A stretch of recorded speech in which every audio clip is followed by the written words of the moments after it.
Stay connected through The Link each morning on Breeze 93.9 FM.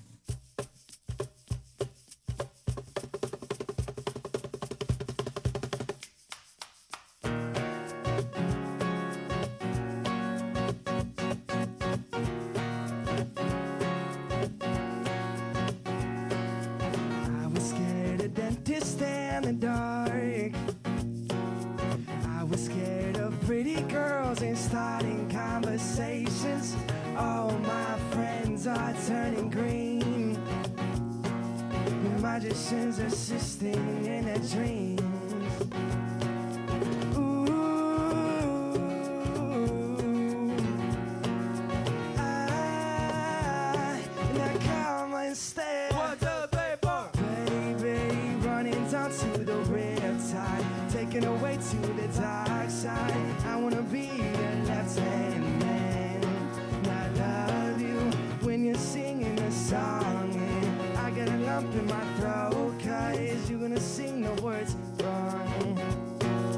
There's this movie that I think you like.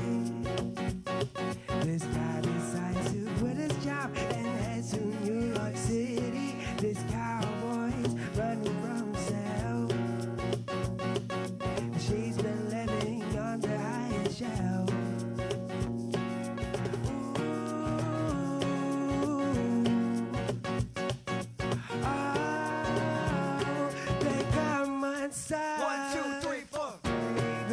Running down to the red tide, taken away to the dark side. I wanna be a left-hand man. I love you when you're singing this song, and I got a lump in my throat, 'cause you're gonna sing the words wrong. And I just gotta know if you're gonna stay. And I just gotta know, 'cause I can't have it in me other way. I swear she's destined for the screen. Closest thing to Michelle Pfeiffer that you've ever seen.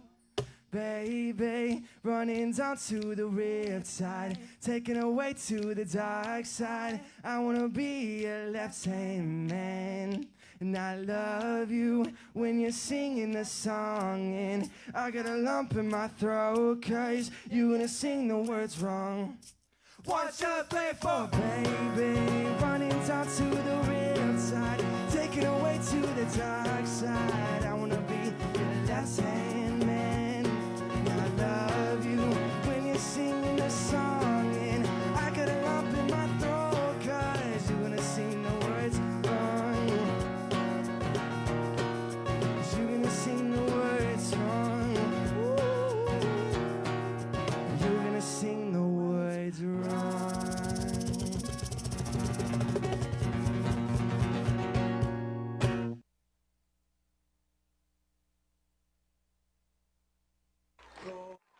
Così uli di sombranzelten e zu i te saluda antes di niga Radzaudzan malak estrezas durante todo em memu a nogi distância como kupugi palu zaniman malak guafi ikonum nasugi airi prebatu la noci nai banderata gaigi pues atan fanni bandera kau Esta pagua pumalalapa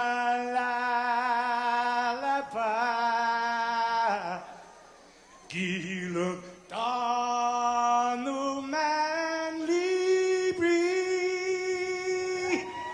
Sentami ti man ko badi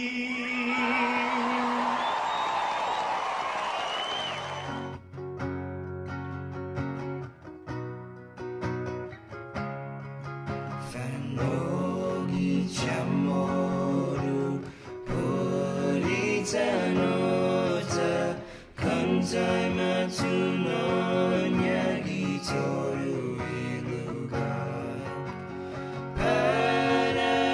Paraiona Parai gloria A big is la senpai Paraiona, Parai gloria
yourself a merry little Christmas.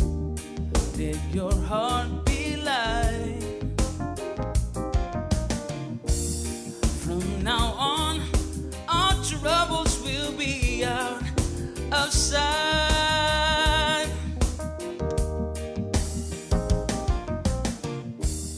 Have yourself a merry little Christmas. Make the Yuletide.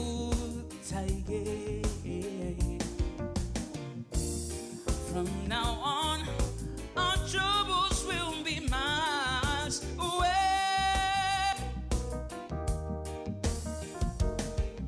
So have yourself a merry little Christmas night.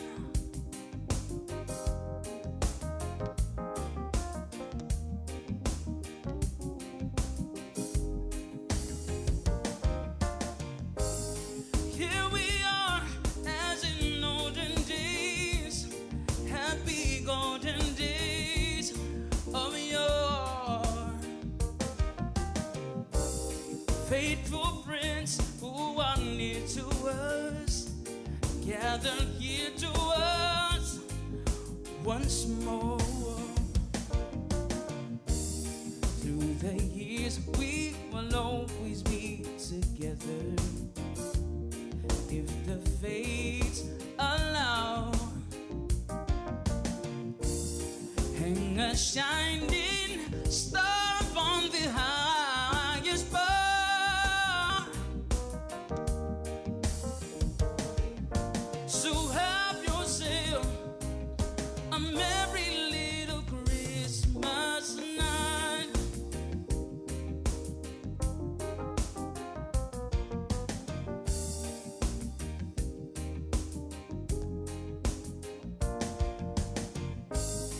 Here we are, as in olden days, happy golden days of yore.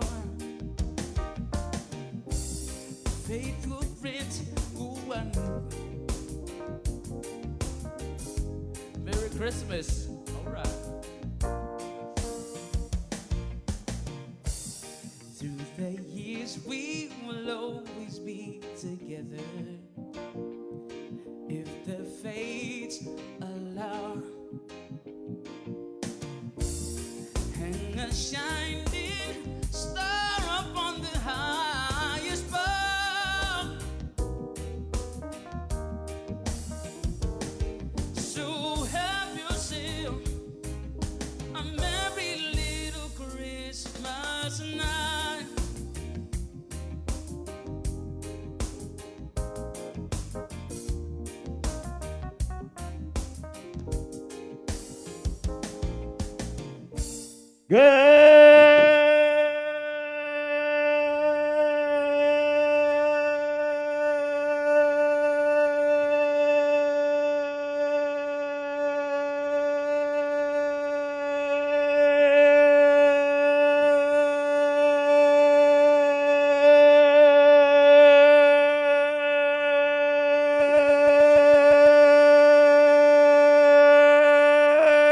Good morning, Guam.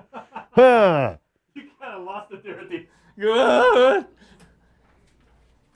It is what it is. Each day is different, Jay. Every day is a new day. Some days you have ice cream and Denancy for dinner. Some days you don't. Good morning, Guam. Good morning, Bree. Ice Good cream morning. and Denancy. It is what it is. You know that's an old Cheech and Chong skit. I remember that. Yeah, I do. Well, please, ice cream. Kick in ice cream, please. Ice cream and Dunny Denancy. It's 6:18. Welcome to the Wednesday, December 9th episode of The Link on the Breeze 93.9. Good morning. Comments are already, man. Our commenters, our comment family, they already brought their A game. Chamaritas right off the bat goes, "Hey guys, I got me some Vanillas Doggo and sizzling buttered honey already." She was Wow. talking about that the other day. Bree, there's that buttered honey. Sizzling Ooh, I buttered love honey. Sizzling buttered. Speaking of, wait, is the sizzling and the spiciness or just the way it's prepared? Maybe the butter is like she melts it hot and then puts in the honey. Sounds really good though. There you go. Good morning, guys. 6:18. Morning, Bree. Morning. I got to say, Bree is Christmasing hard this morning. She's Christmasing for all of us. Can you please show us that sweater? That sweater is awesome. Yeah. The sweatshirt? There. Gangsta rapper with a W, guys. Get it? You get it? One more time. There.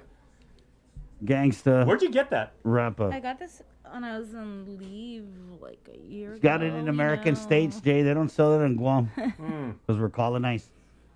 Only I think the last time I went on vacation to visit my parents. Oops. Gangsta rapper. So Bree has her Santa sweater, and then she's also got her Christmas mask. And we're all just a bunch of lamos over here. I walked in this morning, and again, I was like, darn, I keep forgetting the Christmas. Good morning. Well, you have got now T minus 15 days? Yeah, guys. 16 days, actually. 16 days till Christmas, 620. Who knows what kind of Christmas we're going to get. As the governor had said right here on the link, as you may recall, on Giving Tuesday, it said December 15th or 16th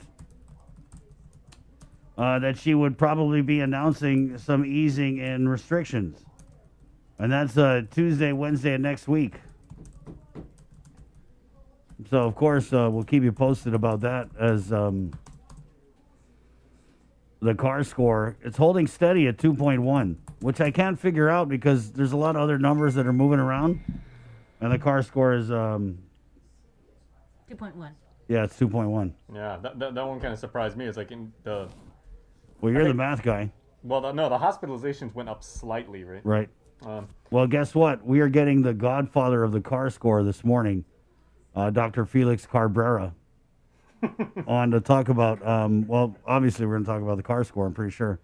Coming up this morning, 6:45. Also, we're going to do a really cool jump on this live stream of the Kennedy Center for the Performing Arts. As we got a bunch of people, Bree, from Guam. Represent. Yeah, Ernest Achoko and his nephew Paul and some other people that are part of the GATE program. Then, of course, the Dolls, Patrick Palomo, and Skip. Yep. We're going to share the link for you guys, too, in the comments. We've got that all queued up because we cannot wait to see that. We cannot wait. We are so excited. Let's do it now. Is it on yet? No, it's 7 a.m. our right? time. 7 or 7? 7 a.m. Okay. Yeah. All right. And then we got also coming on the show, Mayor Robert Hoffman of, I mean, we could ask him about some Sin City stuff, but, you know, kind of bringing him on as the one of the Interagency Homeless Council members, Bree. Yeah. And so we were trying to ask the lieutenant governor, but we are having some connection issues about the status of the homeless shelter because the homeless shelter was established because of the public health emergency declaration. Right. And because the current one expires at the end of this month, we don't know if the governor is going to extend that public health emergency for another 30 months. And if she doesn't, what happens to the homeless shelter? You just said another 30 months. I mean, sorry, 30 No, days. that was funny. It was funny. Oh. It was subconscious. Yeah. 30 months. Please, no. I might as well get it over with. Just do it 30 months, you know, no expectations. You know what I meant. Also, we're getting Annette Uggan of the Department of Public Health and Social Services on. Annette's coming back. All right. Yay. Yeah. There was a video that, what was that video? It was one of the What was latest... that video that they came It was out one with? of the latest videos produced The latest by drop. by the governor's office because they produce these videos every 5 other day or minutes. so. And so Annette was on there, Right. and so was Art St. Augustine, who I don't believe we've interviewed on this show. No. But since he took over as director of public health. But the video was about the status of the vaccines. And so they talked about the ultra low temperature freezers that they have and that they're working on and monitoring its efficacy, I guess. And then she also mentioned something about they just received a shipment of something. I don't think it was the vaccine, but some sort of equipment. I'm not sure. Right. So basically, they're ramping up all the preparations, and Saipan got their deep freezers. Right. They ordered it from last week. Korea or South Korea or something. Wow. Kevin was in Tinian, so he I don't think he pushed out the press release yet. If you guys have ever been to a Saipan barbecue or party, you know those guys know a thing or two about deep freezers. They know about keeping it cold. Yeah, they've got the big outside like freezer for the Yeah, I fish. think and- they kind of also know about containing COVID. So Yeah. Little even bit. though they've seen some new cases, actually 2, I think yesterday. Oh my God! 3. Two. 3. 3 yesterday Yeah. or 3 the day before. And the total number of cases now, because I did prime time last night, I believe it's up to 111. No. total There was 2 more reported last night. Oh, okay, yeah. Total number is 111 now, right? Total number of cases reported since March. Yeah. I think I read that last night. But you know, if you're thinking about a Christmas getaway to somewhere COVID Oh, 113. free or low on COVID, and you're thinking about going to the CNMI, just know that they have a mandatory quarantine that you pay for. Mm-hmm. Right? Yeah. That's on top of the $400. Yeah, it's Right, $400 fee. bucks a night. Oh, to I thought stay- it's $400 entry fee, and then you Oh, is pay it? for your own Oh quarantine. wow, yeah, whatever. But they're basically discouraging people from coming, and the way they look at it, people from Guam have COVID, so. And it's the holiday season, so It people is. might be traveling to Saipan to visit family. Right, so I think returning residents, obviously, I think they home quarantine maybe. I would just get Kevin on this week. Yeah, we should. Yeah, we should. might wanna book him. It'd be good to catch before up he with gets them. really slammed And how with, they're that- preparing, yeah. with his Right. graduate school work now that he's a student at USC. Right. Fight on. Yeah, so we're getting Annette Uggan of the Department of Public Health and Social Services as, right when I was thinking about getting her, they dropped that video release. Thinking about it, you've been trying to get her. Yeah, well, we have been trying to get her for a few weeks now, and I guess now that she did her video for the Gov, she's all ours. Also, we're getting John Fernandez, GDOE Superintendent. Lieutenant Governor Josh Tenorio is coming back on as like part of a 3-part conversation. We kept getting cut off yesterday. Yeah, there was some sort of connection issue. Well, he was I down don't at know Big if it Navy. was, he was. Yeah, Oh, so- for the Centimere The Common. second time, yeah, it was funny the first time because it's like, yeah, you know, guys, and the procurement process and, you know, like the GG1s and everything, the way GovGuam is. Guys, Santa is on our way. I got to go. I got to see that. But that was cool. All of this stuff is in real time. Where else could you pull Yeah, off that kind of was interview? Santa Maria Comelin, definitely the hero of 2020. That was so awesome yesterday. I wanted to say, you know, in my career, I've done a lot of really, really cool things using technology and using the internet, most of which have been done here at KUM. I want to say hats off and props and all respect to the Archdiocese yesterday for what they did with that virtual procession. That was absolutely amazing. Yeah. And I actually saved right here and Tyler Matanani covered the story for us, and we put her article on our Facebook timeline. Marie Espinoza, who, by the way, is one of our top fans, she goes, I was too emotional. I couldn't raise my voice to proclaim her holy name. Wow. And that is the way, like, so many people just felt so inspired. You know, that meant so much to them that it could do that. And, you know, for people that couldn't make it out, or like we were saying when the Blessed Mother passed by GMH, there were probably tons of people inside the hospital who couldn't make it out. And just the fact that the Archdiocese did that for the community was absolutely amazing over the internet. So, I mean, that was incredible. I actually got to pass her twice, and I wasn't sure, like, the protocol, if it's a sin to pass her when she's going around the island. But over in Jigo, I passed her, and I shot a little video, but it was weird because I was just so excited. And I was watching the video later, and when I passed her, I was like, oh! That's the noise I made. I wanted to say Beavis, but I was like, ah! This is weird. But yeah, it was really awesome. It was great because, you know, lately a lot of people haven't been too happy with the church and the gay bashing. So it was nice to just really see a unifying moment with Our Lady, who I think everybody can pretty much get behind. Also, we got the pictures from what transpired on base when the statue made her way onto Big Navy. Right. And so we'll share those pictures sometime today or even on our social media. And you know who's actually running the public relations for the military? A former colleague of ours. Valerie. Valerie Maige. Yeah, she's doing a great job there. Also, we're getting, I believe, Christine from the Chamber of Commerce to come on and talk about this bag bill, Bree. Yeah, Bill 373. It was introduced by Senator Regine Biscoe-Lee. I believe it's on session agenda. And so the Chamber of Commerce, they issued a statement yesterday hoping that senators will take into consideration their concerns with the legislation and maybe delay the implementation so that businesses can prepare Right. for its Because there is going to be a cost associated with this bill that's going to be borne by the businesses, and then, presumably, knowing how businesses operate, it would probably be passed on to the customer. Right. Sergeant Paul Tapao, Guam Police Department. We're supposed to get him on yesterday, but he was Santa Maria Kamalaning. Yeah, was he part of the security detail? Because I know we said, like he was supposed to be, and like his punctuality is very, very good. But when he didn't like show up in the Zoom room, we're like, well, he's probably with that. Well, okay. Well, he's very religious too. Yeah. Well, No, I figured guys, it was either Santa Maria and Camelin or it was my bad because I thought we were going to stream the mass at 9:30. So I was like, oh, we're going to stream the mass at 9:30. Just come on tomorrow. Oh, okay. Because I figured it was either something with Santa Maria and Camelin or something with. And okay, if you're a fan Something of with the Steelers. if you're the Pittsburgh Steelers and you're 11-0 and you lose to a team with no name, what does that do to your self-confidence? I didn't even know. I'm so late on this Washington. The team Because formerly I was a known as- Redskins fan, but can you even say that now? But I didn't even know that they. If you say it in the past tense. But I knew that they were going to change the name. But I was watching a couple weeks ago because we have football on KUAM, and it was like the Washington football team, and I was like, "What team is this?" And they're like, "That's the Washington football team," and I was like, "Huh? You mean they used to be the Redskins? Yeah, but now they're called the Washington football team." They did change the name. Yeah, they changed it to the Washington football team. They say they have a more permanent name coming possibly next season. It's a transitional name. Yeah. Right. I mean, Have you guys ever been offended it by? could have been like the Capitals or, I don't Well, know. that one's taken. Right. I mean, not in football. Yeah. Anyway. But also speaking of the great city of Pittsburgh and everything, Right. Pittsburgh is the only professional sports city where all 4 professional teams have the same team colors. Wow.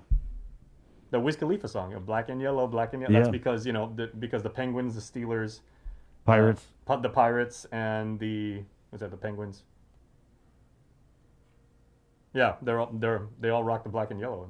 They don't have any other pro sports teams? It was Penguins, Steelers, Pirates. They have an NBA team? They don't have no. It's Philly. Yeah. Okay. Thanks, Jay. Man.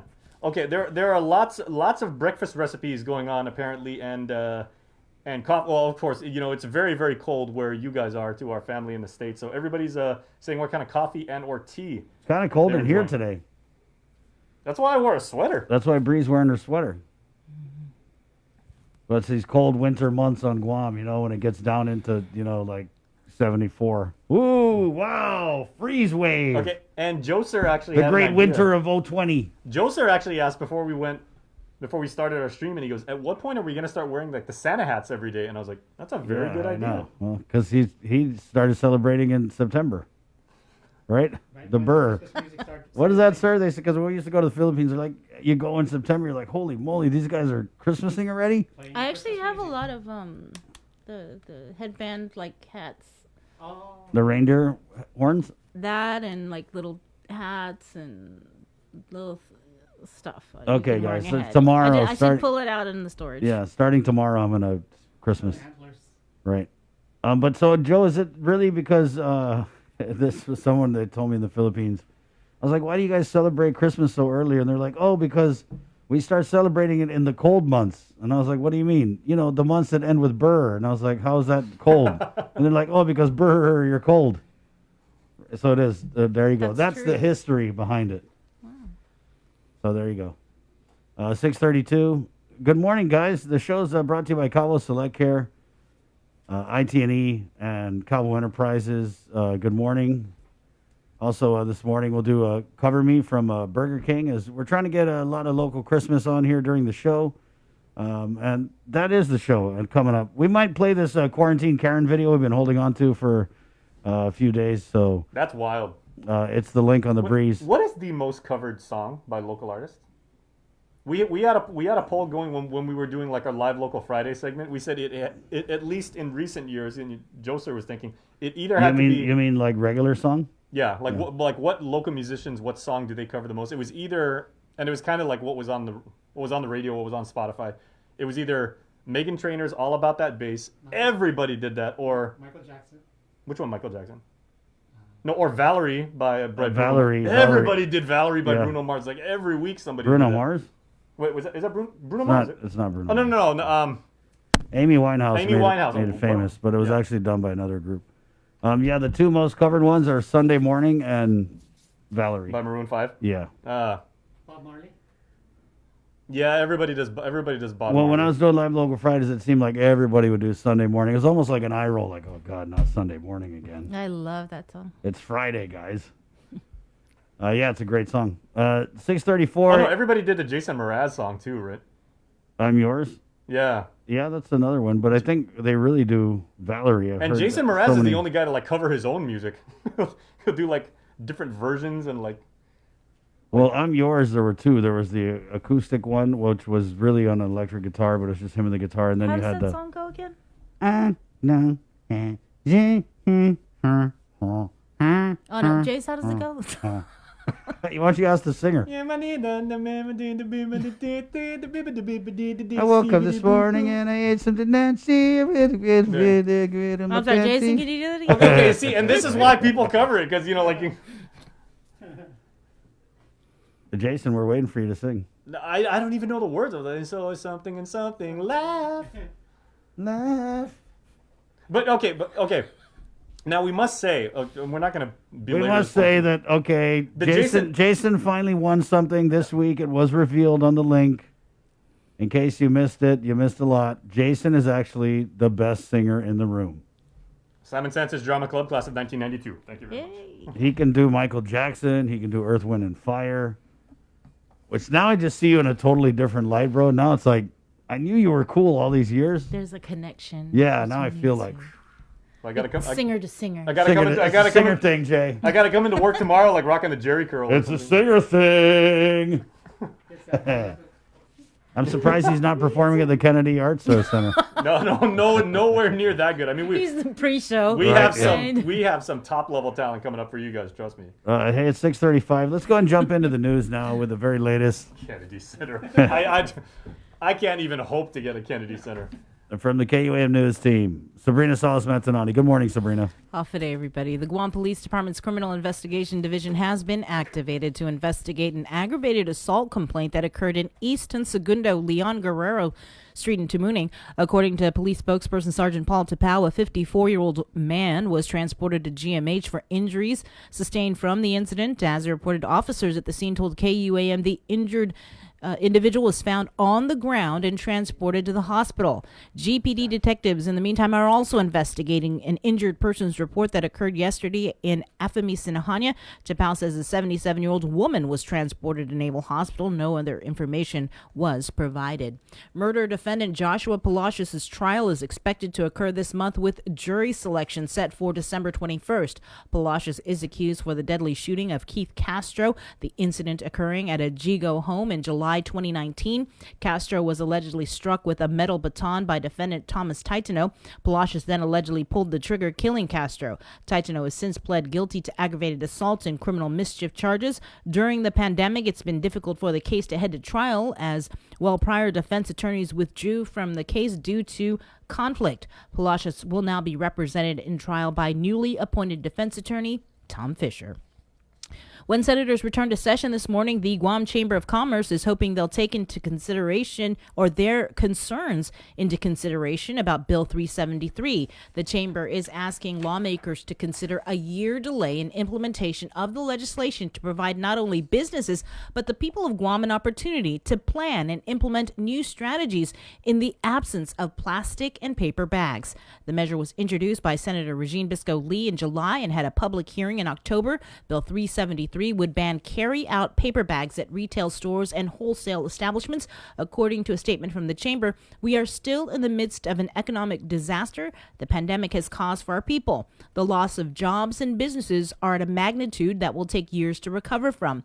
There are still a great many businesses that are not open. For some companies that are open, 25% occupancy or outdoor dining is not enough to cover operations and full employment of their staff. Most businesses are struggling and desperately trying to just survive. The use of plastic and paper bags are just not for retail establishments. Local farmers use these bags to place purchased vegetables and fruit in. Takeout restaurants and prepackaged meal programs utilize bags for ease in transport of meals. Schools and mayors have used plastic bags to package items for distribution to our community. Aside from businesses, community organizations, and government entities, distributors have up to a year's supply on hand that need to be depleted. Because of the shutdown, so many businesses, normal movement of these items were not possible. Therefore, placing an implementation date that is a few weeks away would be financially devastating. There also needs to be a transition to reusable bags, which not only takes into consideration the time element with respect to ordering and shipping to Guam, but also the requirement for capital, which businesses simply do not have. Placing this burden on establishments that have not been able to open, much less operate, would put the proverbial nail in the coffin for many of them. We need to give our community time to reopen and then to transition. And again, that was a statement from the Chamber of Commerce on Senator Regine Bisco-Lee's Bill 373. I believe it is on session agenda, and lawmakers head back into session today. And speaking of businesses, the private sector is stepping up to the plate to get Guam heading down the road to recovery, with a plan to be unveiled officially by the Guam Hotel and Restaurant Association this week.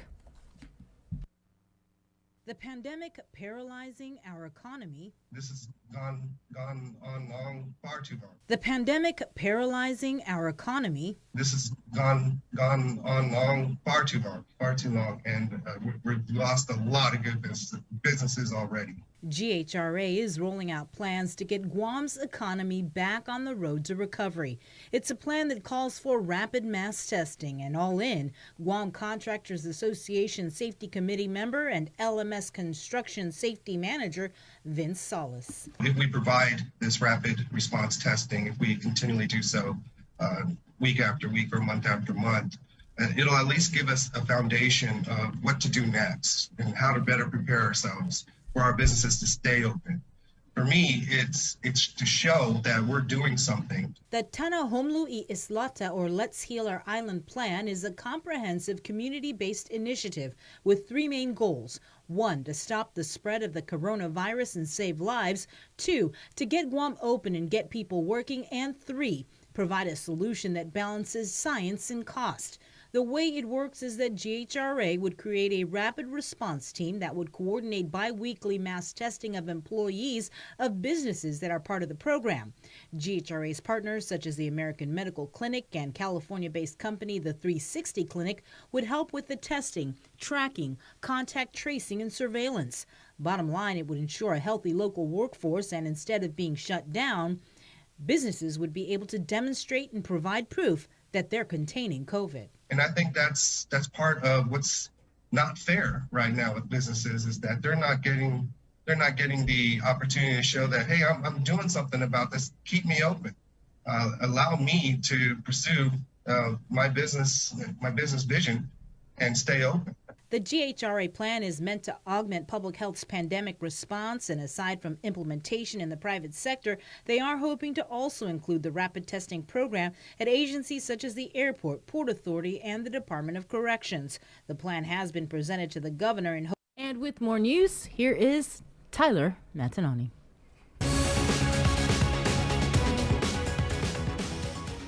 Hafa-day, good morning, everyone. I'm Tyler Matinani with your headlines here on The Link. The fight for their rights continues for business owners. A motion hearing was held Tuesday morning in the business class action lawsuit against the government of Guam, which has moved to dismiss the complaint. KUAM's Adriana Quintero reports. Local bar owner Tom Pinehoff is challenging a number of the governor's executive orders during the pandemic that have affected his businesses. Pinehoff is suing Governor Lou Leon Guerrero and Public Health Director Art San Agustin for enacting shutdown orders for businesses deemed non-essential. He argues this is in violation of his rights. Ultimately, Pinehoff is asking the court to declare the governor's shutdown orders as unconstitutional and seeking compensation for his losses. The AG's office, however, believes the complaint should be dismissed, arguing Pinehoff has failed to present proper legal claims of which relief can be granted. A motion hearing was held this morning in Magistrate Judge Michael Bordalio's courtroom. Assistant Attorney General Robert Weinberg began with stating, quote, "I want to be clear, the government of Guam is not unsympathetic to Mr. Pinehoff's concerns and many business owners on Guam. This is a serious matter, unquote.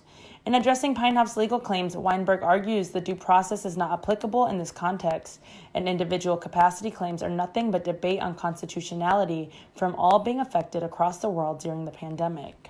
Weinberg says, quote, in terms of why a bar or tavern and theater are prohibited over a hardware store, grocery store, and funeral is because we are not congregating around each other for a long period of time, unquote. In the motion, he cites governments faced with a public health emergency may implement emergency measures that curtail constitutional rights so long as the measures have at least some real or substantial relation to the public health crisis and are not beyond all question a plain palpable invasion of rights secured by the fundamental law. Peinhoff's attorney Tom Fisher responds with saying, listening to the AG here, it sounds like we are arguing separate judgment. The AG argues we haven't addressed their arguments, and one of the reasons is because it isn't required under Rule 12b-6, unquote.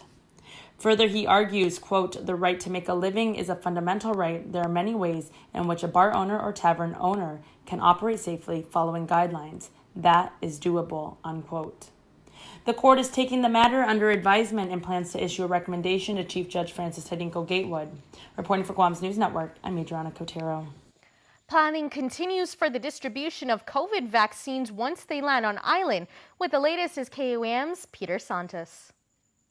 Public Health confirms that Guam will be receiving the much-anticipated COVID vaccines before the end of the month. And according to spokesperson Janela Carrera, they've got some logistics to sort out. We're very busy just doing a lot of planning to engage the community, not just with testing, but also with the distribution of vaccines and getting the community immunized. Carrera says that community outreach is critical in order to get people on board with taking the vaccine. I want to ensure that they get informed and educated about the vaccines, because I know that there may be some hesitation as far as the vaccine, and so just get that trust within the community as well. And they plan to build that trust by getting local leaders and influencers to join their education campaign. Carrera added that they are expecting a new total of 11,700 doses of the Pfizer vaccine, broken down into separate shipments in batches of 3,900, for a total of 5,850 individuals immunized. And with the vaccine's expected arrival around the corner, planning is going to need to happen as soon as possible. Carrera says the vaccine committee hasn't been chosen quite yet, but having one would be a benefit. But I believe it would be helpful to have this committee in place just to ensure that decisions are being thoroughly made, review plans, and make recommendations as well. In late October, the CDC issued a vaccine playbook for operations. It suggests jurisdictions should establish a COVID-19 vaccination program implementation committee to enhance the development of plans, reach of activities, and response communication, messaging, and delivery. Committee membership should include leadership from the jurisdiction's COVID-19 planning and coordination team, as well as representatives from key COVID-19 vaccination providers. This would include clinics, pharmacies, and even churches, amongst a slew of other suggestions. But it looks like we'll have to wait and see who will be included in our committee. Reporting for Guam's News Network, I'm Peter Santos. In a press release and video produced by the Governor's Office Public Health Director Artson Augustin said the 3 ultra-low temperature freezers are currently being monitored by local and federal health officials to ensure that they function accordingly. St. Augustine adds the freezers' locations will be equipped with backup generators and will be monitored by security 24/7. In the meantime, Public Health, the Governor, and Lieutenant Governor Josh Tenorio says they recently joined states and territories in a tabletop exercise led by FEMA and with participation from CDC and HHS representatives. The plan so far is for frontliners to receive the vaccines first. This includes healthcare workers and first responders. We are starting to gather data this week on all people that work on schools or in early child care development centers. They'll be getting reached out and notified by Public Health as the weeks go on to identify those that are going to be in contact with children, either at school or at daycare, and give them an opportunity to opt into a vaccine and get their priority lifted. That's part of the exercise that we're going on. After frontliners are vaccinated, the plan is to then avail the vaccine to the community, but that is not expected to occur for another several months. The FDA reportedly could give emergency use approval for the first coronavirus vaccines as early as this week. And that's the news for now. We'll see you all at 6 tonight on Primetime.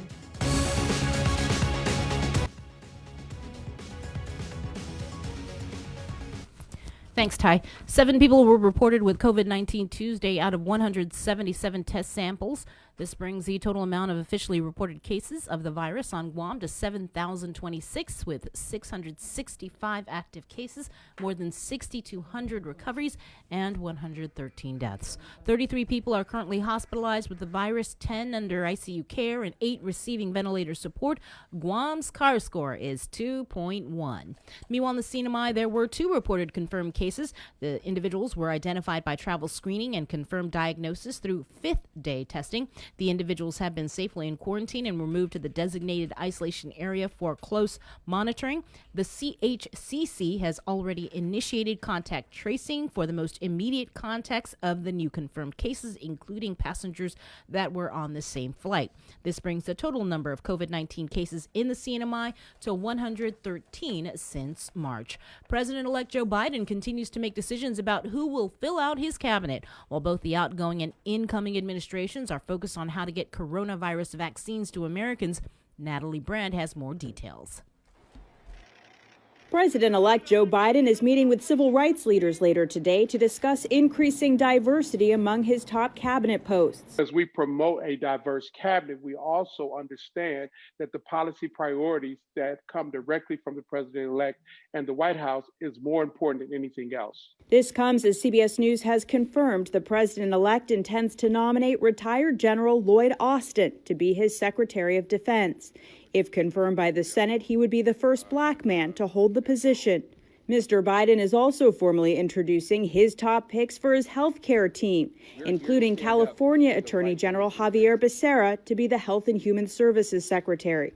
As head of HHS, Becerra would help lead the Biden administration's distribution of coronavirus vaccines. The White House did not invite any new members of the incoming Biden team to attend President Trump's summit this afternoon focused on vaccine distribution. There are 6 vaccines in phase 3 clinical trial with almost all of them. In fact, I believe it was all 6, but I can check on that for you. We contracted for 100 million doses. The White House is also denying a New York Times report the Trump administration turned down an opportunity this summer to buy millions of extra vaccine doses from Pfizer. The administration says the doses already purchased guarantee every American can get vaccinated in the next 6 months. There is strong commitments that we will be able to provide vaccine for any American who wants it, by late spring, midsummer. President Trump is also signing an executive order to prioritize American citizens receive the vaccine first before any doses are donated internationally. Natalie Brand, CBS News, Wilmington, Delaware. And that's your news. But before we head into the break, Jason. Yes, we do. We have a very special announcement to make to one of our family here on the show, to Bev Tess J. Sala, saying, can you please wish my son Joaquin a happy 15th birthday shout out, please? Of course. So, Joaquin, all of us at the link wish you a very, very happy birthday. We hope you stay safe and we hope you have a fantastic day. Joaquin, 15. Happy birthday. Joaquin, 15. Right on. That rhymes. I didn't even realize that. There you go. When he gets older, I'm pretty sure they're going to call him Kin. Right? There you go. Kin, calling younger people Kin instead of weird. Like an old guy name. Good morning, 6:51. We'll take a break. We're back with more of The Link of the Breeze next. Some gifts don't come wrapped.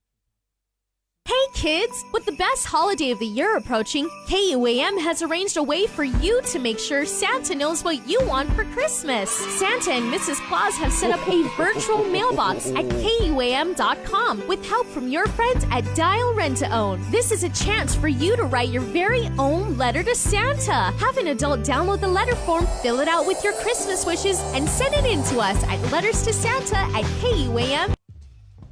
Let's get merry during the most wonderful time of the year by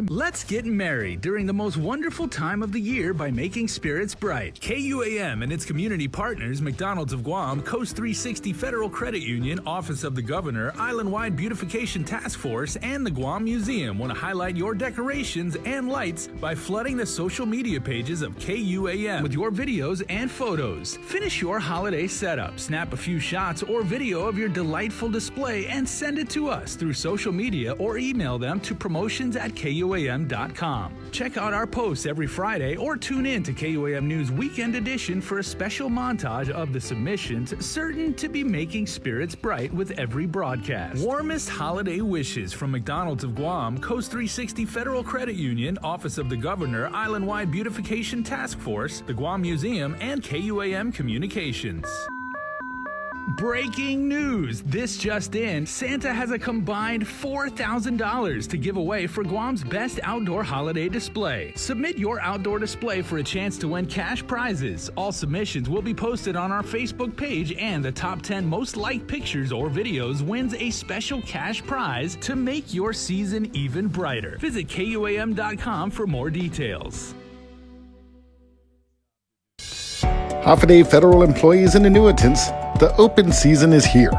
Calvo's Select Care offers a comprehensive on-island network, including GMH and GRMC. Our off-island provider network stretches across the Pacific, plus our partnership with United Healthcare provides over 1 million providers throughout the continental United States. Calvo's Select Care, healthcare that's always there for you. Federal employees and annuitants, enroll today.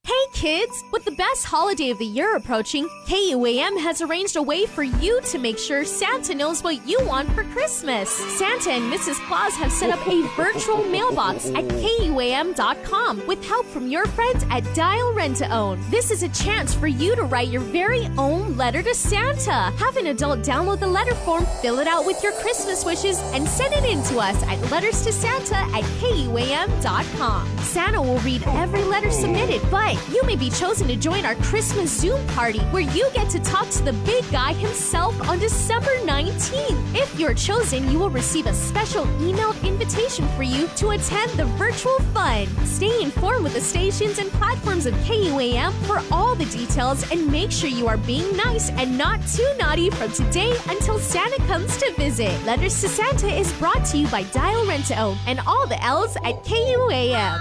Merry Christmas! The Christmas Pops virtual marketplace continues on the stations of KUAM and on our webpage at KUAMChristmasPops.com. Catch the encore through December 11th on demand and on the stations of KUAM Communications. The Christmas Pops virtual marketplace is presented by Stroll Courier. Get all your packages, documents, and gifts delivered island-wide. Visit strollguam.com/courier and book a delivery today. Domino's. Visit domino's.gu for faster, easier online ordering. And JA Guam, bringing the business of life to life. You overcame the challenges of this day and age and showed the world that our spirit of Inafat Malik is unbreakable.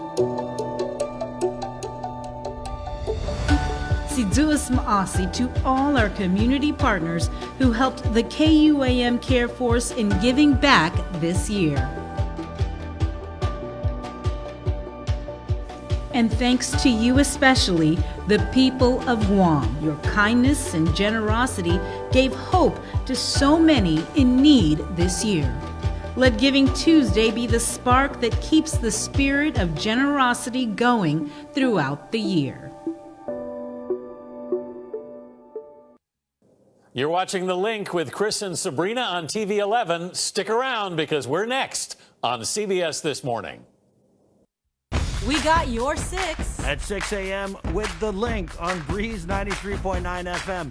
Bree and I connect you with all the latest news and information you need to know to start your day. Then check back with Guam's news leader at 6 p.m. for the day's top headlines with KUAM News Primetime. From 6 a.m. to 6 p.m. and everything else in between with KUAM Digital, we got your 6.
thing goes hard, man.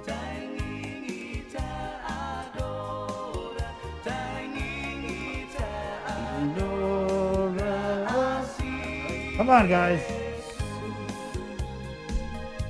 Let's go to the KUAM News Zoom room, where we have Dr. Felix Cabrera standing by. Good morning, Doc. Good morning, Chris. Good morning, Bree. Good morning, Jason. How you doing this morning, Doc? How are you doing, Doc? I'm doing great.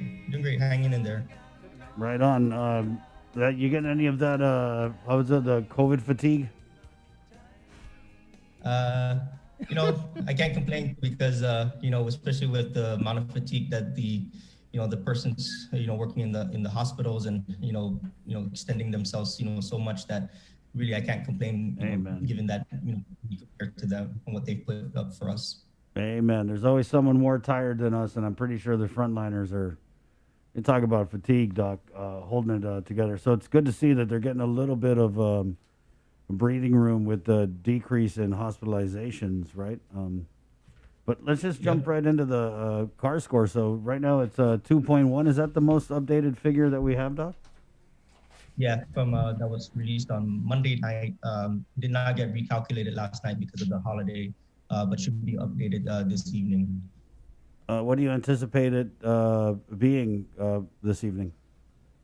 It's probably, in all likelihood, it's going to be similar. I don't think we're not expecting any surprises right now.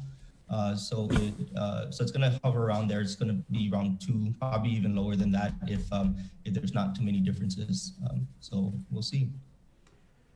Doc, what does it mean though, having the CAR score this low? I mean, obviously we have seen a reduction in the number of positive cases. So that being said, what is your read on the current COVID situation as it stands right now?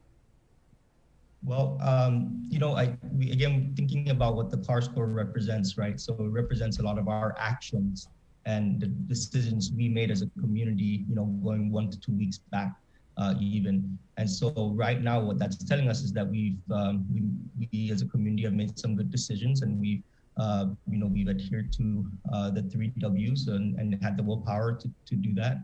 And so that bodes well, I think, for us. And I think it is a good representation of what's really going on here in Guam in terms of community spread.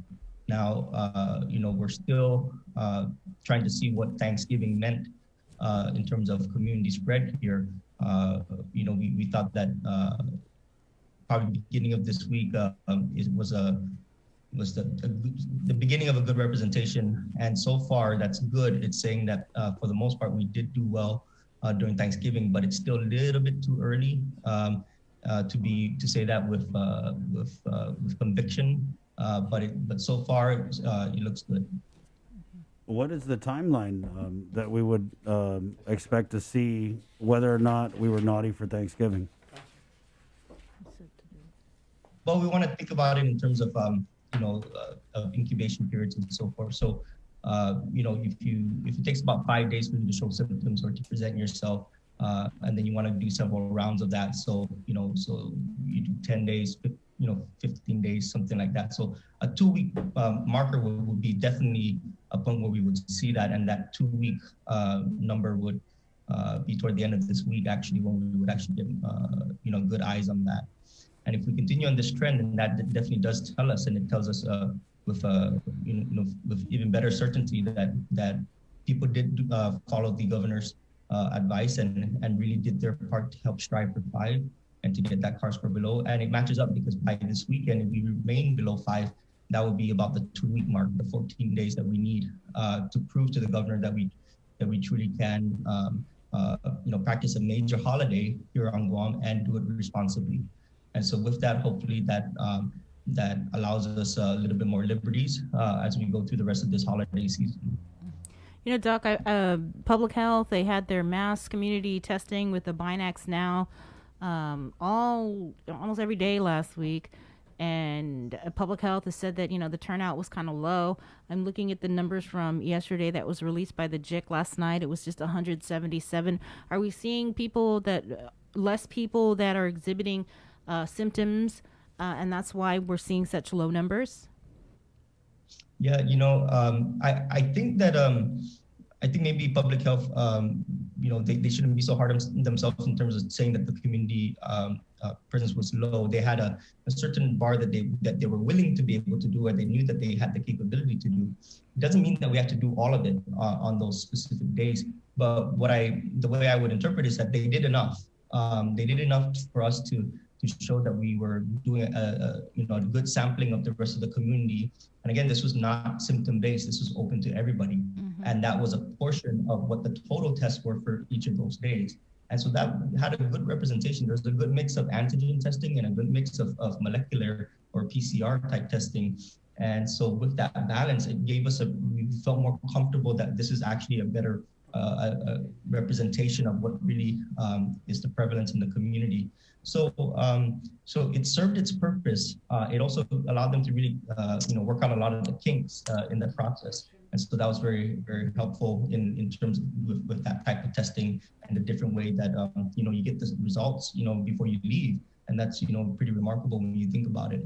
So I commend them for the job that they did, and that it did help us understand things better. Gave us a little bit more confidence in the CAR score itself, that it was giving a good representation, because we look at the number of tests that are done per day also. And that's very important part. We want to try and average, especially when things were really bad, we wanted to try and average above 600 tests per day, with majority of that being molecular. And so we easily do that. Right now, we're like at 700 some, even with the only 177 reported yesterday. So I think that's going well. Doc, when we had Janella on yesterday, she was talking about public health kind of retooling their strategy, not necessarily doing the mass testing the way they were doing it last week, but looking more at, I think she said, doing buildings, or they even floated the idea, well, she did yesterday on the show, of doing testing at the malls, maybe, since people are shopping and trying to capture where people are at. And then I kind of threw out the idea of doing it at night, but only because I feel like people are working and they might not have been able to go to the community mass testing. So which of those ideas do you think is the most feasible and the most likely to be stood up quickly? So, with that, again, so that's specifically, again, the antigen testing part. And that's, again, it's a component of everything, of all the testing for the island. So it does have a role, and I love the idea. I know that they're engaging with the different shopping centers, malls, and trying to figure out a way to incorporate. And I think that's good, because it's always good that a portion of the test that we do daily is a random, almost a random sampling, semi-random sampling, because it's people who can just walk up. The advantage of having it in the malls is that we reach these target groups that otherwise wouldn't have come to these screenings, where let's face it, they're the younger crowd in most of the time, and if they can just go there and find out within 15 minutes if they're positive, negative, then that's a good catch, because they're more likely to be asymptomatic, and they are the largest group in terms of who end up being positive on the island, so far. So any way that we can capture that specific demographic, I think, is really, really helpful.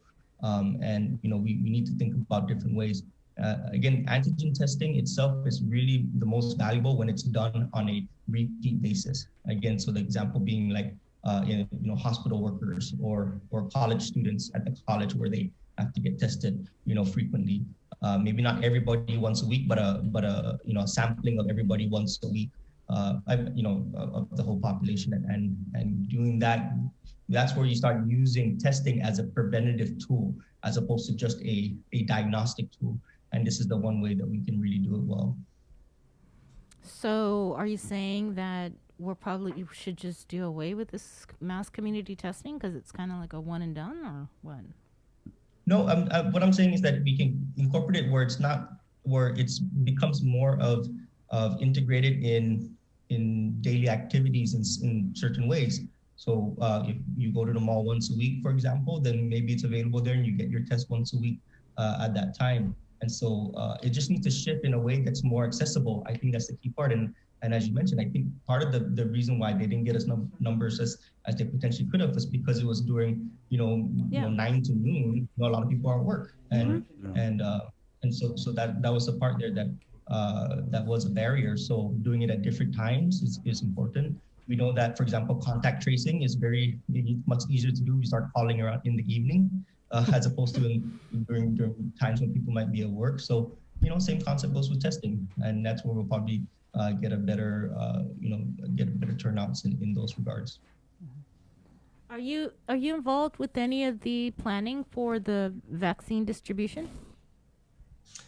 Yeah, so I've been, as part of the surgeon cell, we've been involved a lot, and of course, I understand you're going to have Annette Uggan on later, and she's going to be able to give you a lot of information. But yes, we've been very much involved in just understanding the logistics and operations and giving feedback on it as well.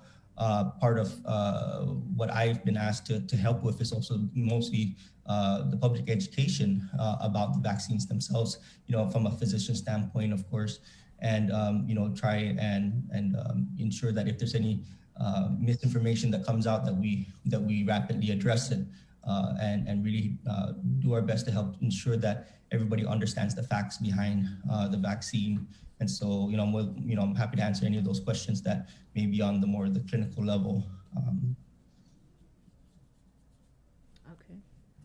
So the vaccine's not necessarily for children? So right now, it's not intended for those 16 and under, because they haven't been studied enough yet. In particular, the Pfizer vaccine is already starting the parts of the clinical trial where they are including 12 and under, for example. And so that will come, because that's an important demographic, obviously, and we all want to protect our children, but they always start out with usually adults in these vaccine trials first, ensure that safety, then they move down, down toward pediatric population from there. So no, it won't include those 16 and under. It won't include, it's not going to be approved for pregnant women or breastfeeding women, as I understand, as of now. But that may be changing as the clinical trials move forward. Mm-hmm. So what about elderly? Is there a cutoff? So the elderly, so there is no cutoff, but it is important to note that the trials in particular, and again, I'm using the Pfizer trial as an example, that they didn't include anybody above 85 years old in their trials. So there's plenty of 65 to 85, for example, and that were there, and the safety was equivalent to the rest of the trials. The efficacy was a tiny bit less, and that's just, usually then that makes sense for somebody as we get older. Our immune system is not the same as we were when you're younger. So it's a tiny, it goes from like 95% effective to like 94. So it's a very difference, but there is no limit on age. In fact, we're be very happy to give it to those above 85. In fact, the first woman who got the vaccine outside of clinical trials in the UK was, I believe, a 90-year-old woman, and so she was the very first. Mm-hmm. Dr. Ho Win, he's been saying that we should put patients with comorbidities on this list to receive the vaccine. But are there certain health conditions where you wouldn't recommend someone take the vaccine? Right now, we're not seeing that. We're not seeing any specific health condition that prevents you, so that's actually a good thing. And just to keep in mind that some of the other vaccines that we know of, like the flu vaccine and some other ones where there's some conditions where you shouldn't take it, that doesn't apply to this particular the mRNA vaccine, because it's not made in the same way, and it's usually those other ingredients is why there might be an issue with some people, but not in this case. There is no contraindication that we're seeing, except for the ones that we're just holding back because they haven't been studied as much. Again, pregnant women, breastfeeding women, and those younger than 16. Mm-hmm. What about if you're on certain medications? Would that prevent you from taking the vaccine? So far, not that we know of. There is nothing that seems to be that correlates with any adverse event. So it's very important to know that during these clinical trials, from the beginning and moving forward, there's an independent body who's monitoring the safety. So they're different from the actual manufacturers and the research and development. So they're separate and they monitor that. And they basically, their statement is pretty clear, when they say that they don't see that there's any major serious safety concerns with these vaccines, especially on the short-term basis that they've been studying it over 3 months. The worst side effect that's been reported is actually only after that second dose, because you need, again, the 2 doses for the Pfizer and the Moderna, for example, that's several weeks later. And it's usually after that second dose, the most reported side effect is fatigue. And that's about 4% of people who get that second dose have some fatigue that lasts about a day. And then the second most common is a headache. And that's 2% of the people who get that. After they get their second dose, they get a headache. And then, of course, there's some soreness in the arm. And then there's some very few people who had, some body aches and things like that, but very, very, very minimal. So relatively speaking, when you compare this to any other vaccine, it's pretty good. And it's on par with a lot of the more common ones, for example, for like the flu vaccine. Mm-hmm. Okay. Are you going to take it? Well, as of right now, the answer is yes, and I don't see that there's going to be much that's going to come to fruition that's going to make me change my mind at this point, unless something major happens, given what's been reported so far. Now, the FDA will be meeting on December 10, which would be the 11th for us here on Friday, and then within a few days they're going to make their decision about whether or not to give an emergency use authorization. So we'll probably get that decision over the weekend. But at the same time, with that, we will also be watching very closely, because then other academics, can actually review the data themselves and then also have their opinion. So I'm actually looking forward to what they say as well. And of course, for example, Dr. Fauci, Dr. Birx, Dr. Adams, the Surgeon General, these are people that I think the whole country really want to hear from, and they want to know ultimately, are they going to take it as well? And so I think it's a safe bet if they take it that I'm taking it as well. But if you've recovered from COVID and you've had COVID, would you need to take this vaccine? So one is that if you have COVID, if you've had COVID, confirmed or unconfirmed, there is no guarantee that you have immunity with it. And so that's one of the key things. And we know that that's definitely the case, because there are many reports of people who have had the actual food disease more than once. And so if you are in these primary groups, like a healthcare worker, for example, and let's say you had COVID back in June, then you should definitely be getting the vaccine. That shouldn't change any, shouldn't change whether or not you qualify for the vaccine, because we just don't know, and in all likelihood that immunity that you may or may not have developed could, likelihood be gone by now. What we think is that this vaccine itself is going to probably provide even stronger immunity than getting the disease itself. At least that's what initial thoughts are, especially with the booster part, that second dose. Mm-hmm. How far apart is it between the first dose and the second dose? So for the Pfizer one, the first one that we expect to come out, that's going to be about 3 weeks, so 21 days. And then the Moderna one is 28 days. So you just have to get it after that. There is no cap on how late that we know that you can take the second dose, but you just can't take it earlier than that set date, number of days. Mm-hmm. Do you recommend that people, if they're working, if they take the first dose and they start feeling side effects, should they stay home from work or? Yeah, so that's a really good point, Bree, because that's something that we actually are considering. So what we have to understand is that, instead of thinking of this as reactions, these are immune response. We're training, right? And so if you're gonna try and train for a marathon, you're gonna have to run some 5Ks and you're gonna get sore the first time you do it. And so you have to have a certain expectation for that. And one thing that we have to be very clear about, you cannot get COVID from this vaccine. It just does not work that way. It doesn't work that way. You're not getting COVID. You're getting a tiny fingerprint of COVID, basically. It's like trying to say that you can make a human body by the fingerprint. You just can't do that with this. So just have the expectation that you're going to have some of these side effects. In fact, even there's even some recommendations is to consider the flexibility to take the day off after your second dose if you're not feeling well, if you're feeling too fatigued. And that, the problem is that some of these can be considered COVID symptoms, overall. And it could be, and let's just face it, there are going to be some coincidental cases where somebody's actually has COVID or is about to have showed their symptoms and they just got the vaccine, and it ends up being coincidental. So that is going to happen. We have to, the odds are just there. So, but to having these other expectations about what is the most likely process is that, that this response, just means that it's working, and you should be happy, because that's going to, imagine what you will feel if you had COVID, be so much more, so much worse instead. So I'm sorry, these guys are showing me video, so I kind of lost my train of thought. So did you say that after the first dose, it's okay to go to work?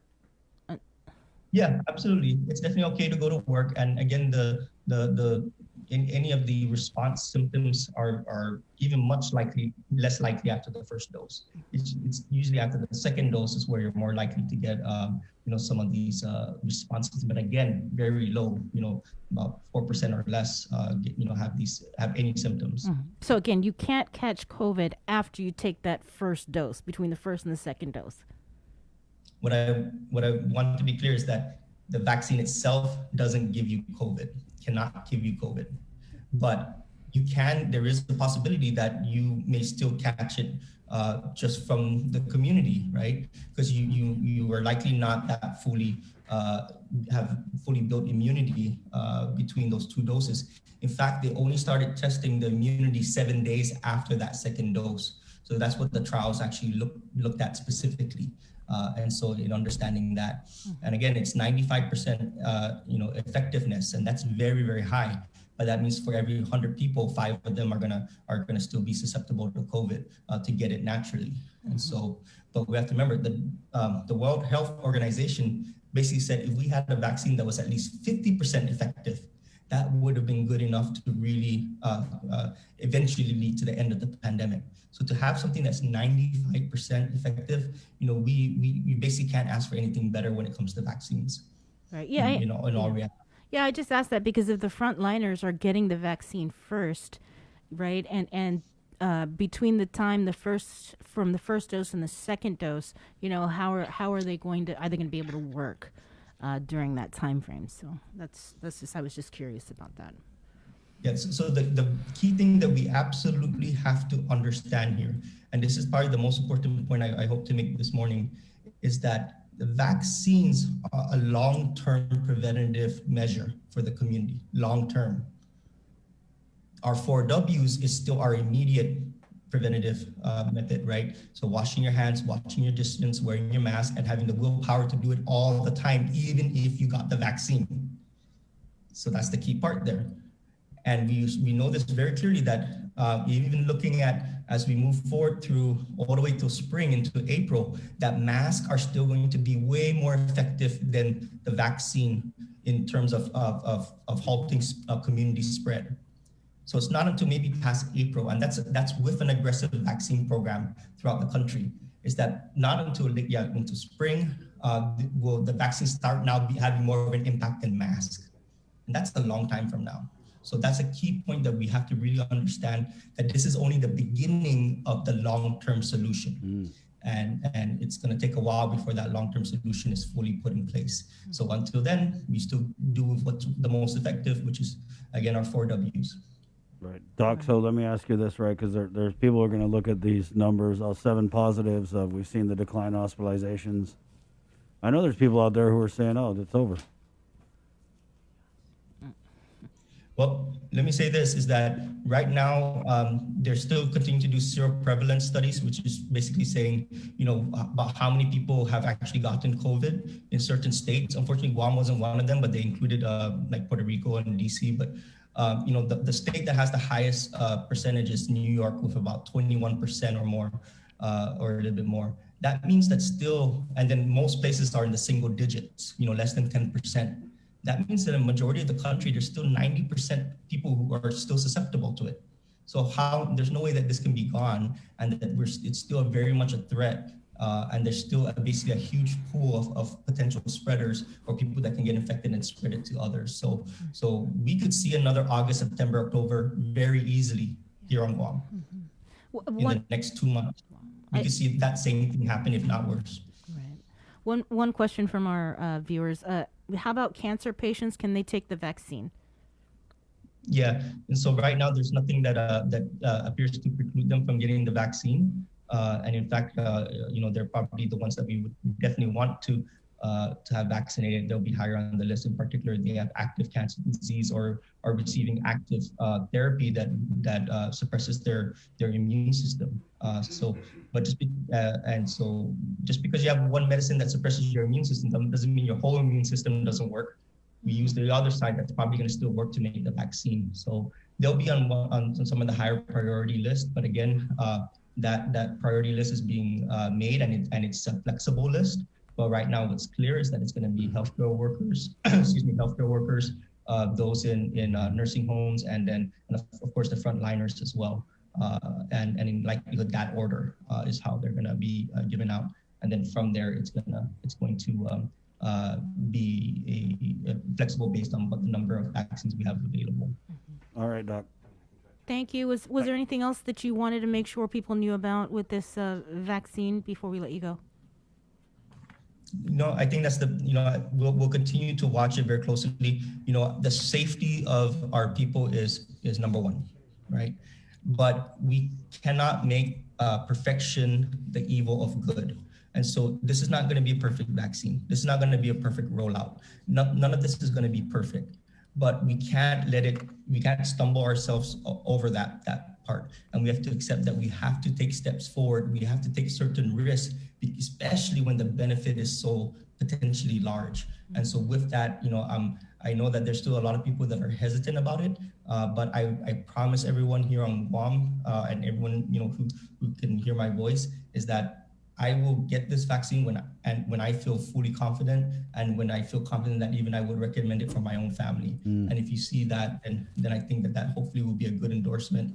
And that I know the ramifications if I do and if I don't, and I want to ensure people that I have everyone's interest in mind, and that myself and many other healthcare providers, like other physicians, and of course the governor, lieutenant governor, they're along the same mindset. And so we want to ensure that this is done responsibly and done effectively. Thank you. Thank you, Doc. Yeah, thank you, everyone. And happy holidays if we don't see you.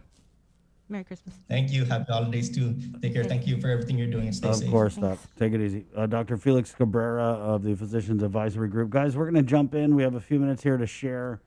Right now, the Kennedy Performing Center for the Arts, they're doing performances. It's Arts Across America, and Guam was invited to participate with CAHA. Yeah, and so we shared the link when this first started. The Arts Across America featuring Guam. Guam gets the spotlight.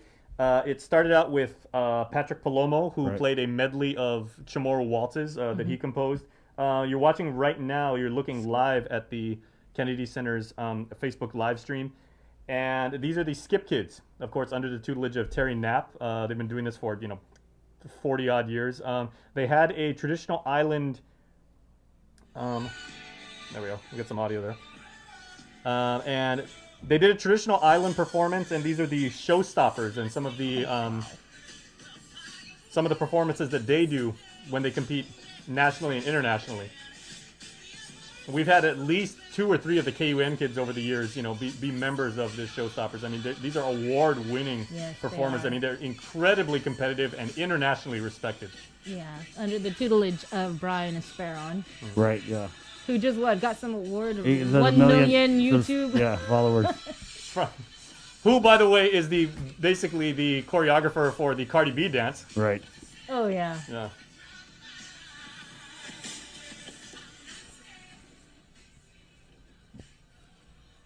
Yeah, Skip. I know really the dolls, love watching them. Yeah, the dolls are coming up too, and then also Ernest Achaco and his nephew Paul. Right. Yeah. So throughout the morning, I mean, Patrick himself, he had like at least a 15-minute spot and everything Right, like that. So we'll keep coming back to it and everything, let you guys know what's going on with this. But if you guys want the link, it's in our comments right now. We also put it on Twitter. But check it out if you got a second screen while you're watching our show, because it is historic stuff, and our people are doing some really good things with the arts. That's awesome. 7:28. Man, we're really behind. We have a few minutes to catch up with Sinania Mayor Robert Hoffman, who's in the KUAM News Zoom room. Asked him on in his, because he wears a lot of hats. I'm surprised he doesn't have 3 heads.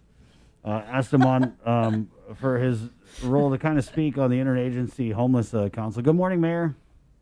Good morning. How are you? Very good. Just trying to figure out a miracle how to get you in and out in just a few minutes so we can get to Annette Huggan. No worries. Well, I think Dr. Felix Cabrera did a great job. I actually want to take all the vaccines. Whatever's available, give me it all. So, Moderna, Pfizer. Knowing my luck, What you got? What you got? What you got? 4%.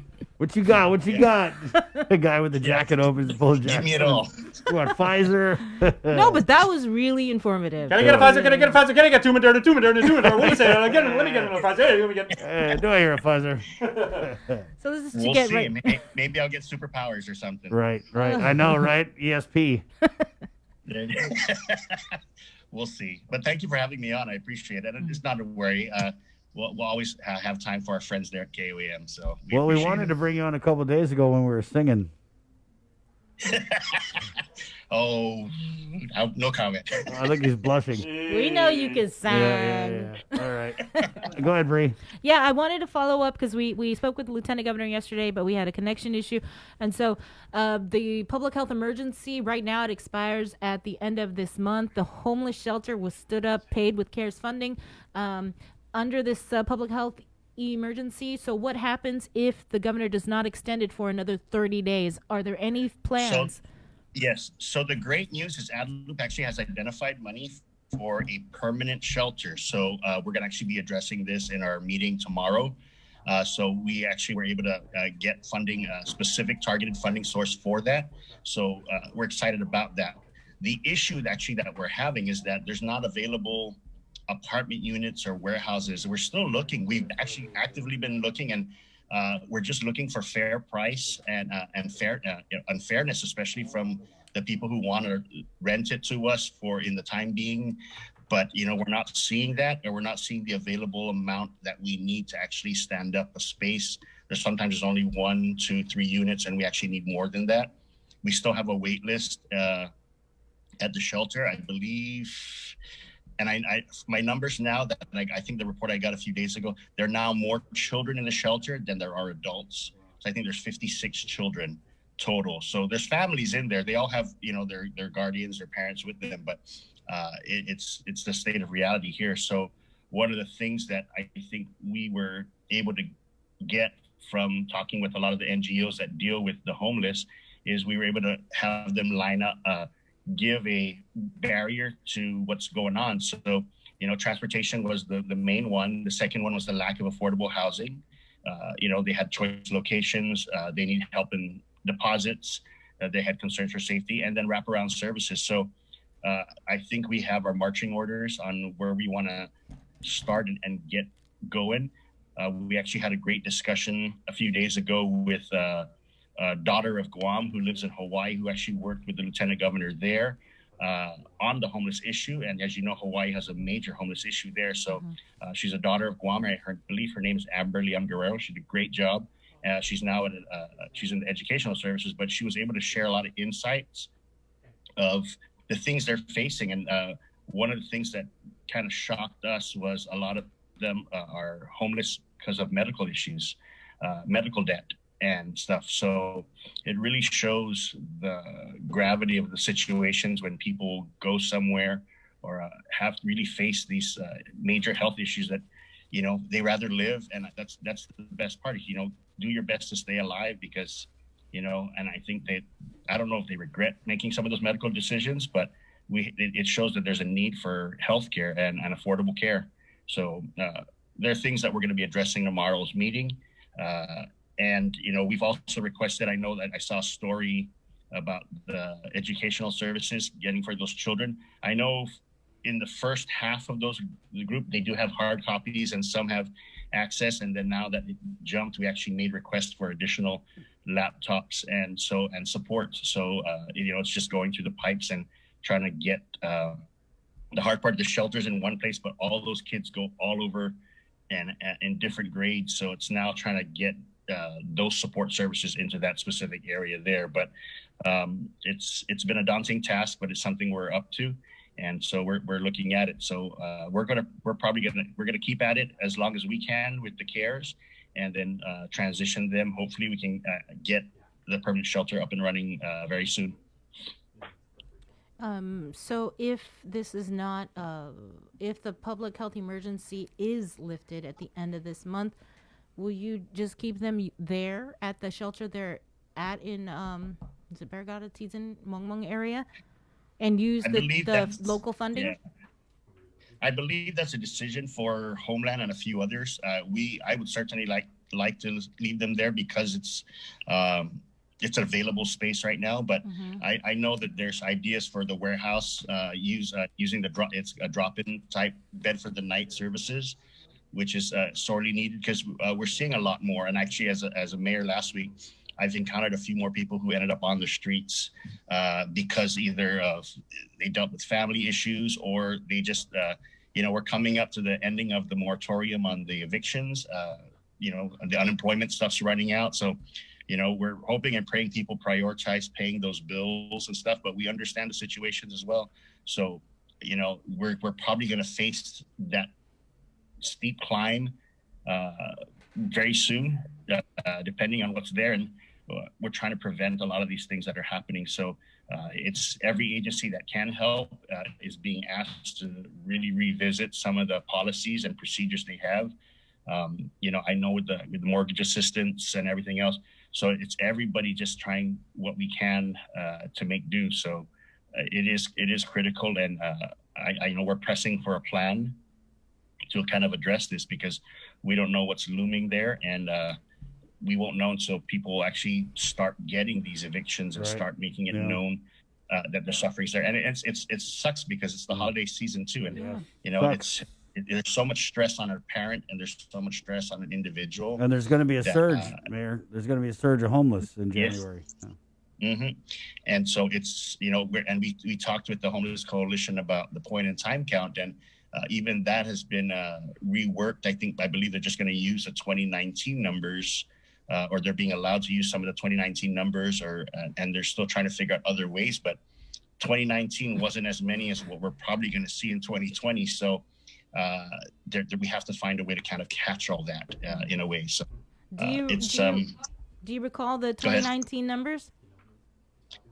No, I don't. I'm sorry. I'm actually still at home, so it's at my office.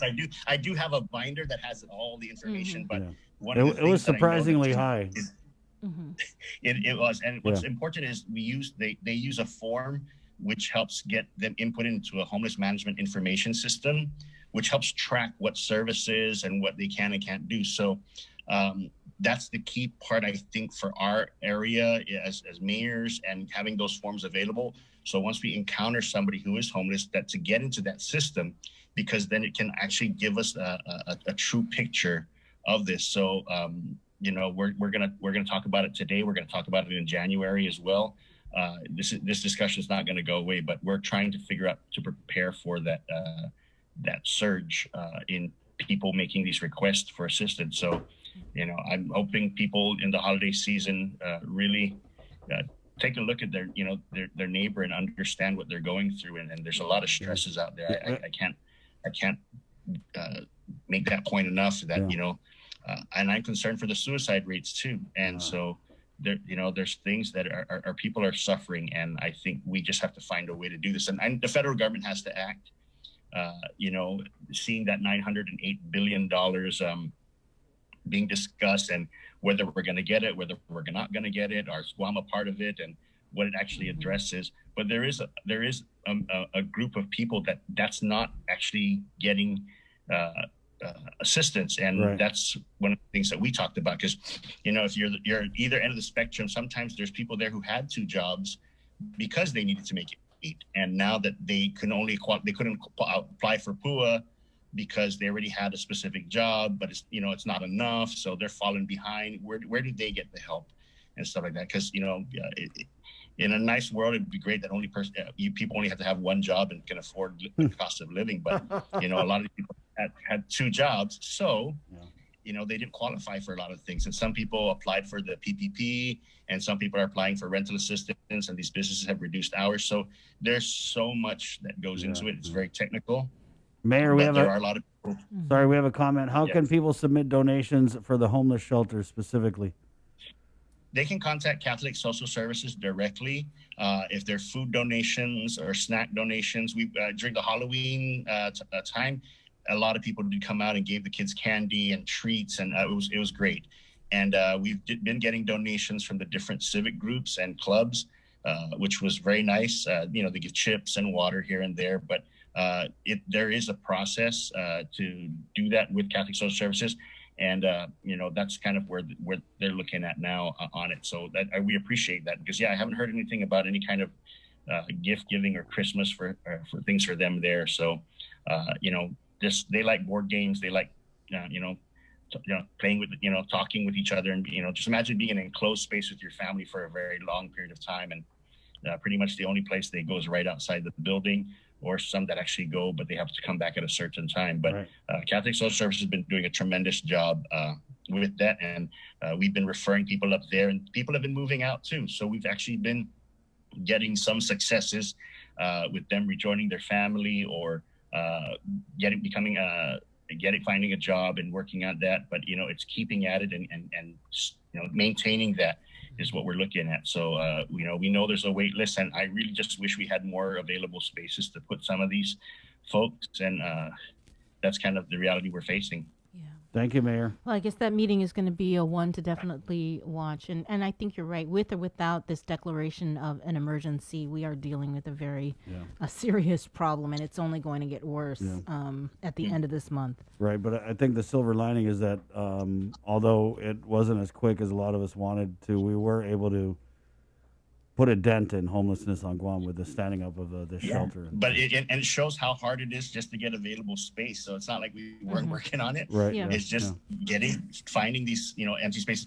I was like, man, can't we just buy up an old hotel or something? And it's a logistical nightmare apparently for that one. I was like, there's the Verona that's available, or the old Pedro's Plaza. There you But go. they're like, that's not that easy, Mayor. Right, yeah. So, if only. Thanks, Mayor. We got to run. If only. Yeah. Appreciate it. Okay, of course. Right on. Sonoma Mayor Robert Hoffman. Man, we have a net hug in public health. We're going in on the vaccine. I'm going to take a break here on the radio, but we're going to screen share the Arts Across America, where the dolls are performing right now. So, again, if you're listening on the Breeze 93.9, we're going to commercial break. We're coming back with a net hug in of public health. And on the Facebook Live feed, you'll be watching the dolls perform Island in the Sea. Good morning, Guam. Holiday federal employees and annuitants, the open season is here. Calvo's Select Care offers a comprehensive on-island network, including GMH and GRMC. Our off-island provider network stretches across the Pacific, plus our partnership with United Healthcare provides over 1 million providers throughout the continental United States. Calvo's Select Care, healthcare that's always there for you. Federal employees and annuitants, enroll today.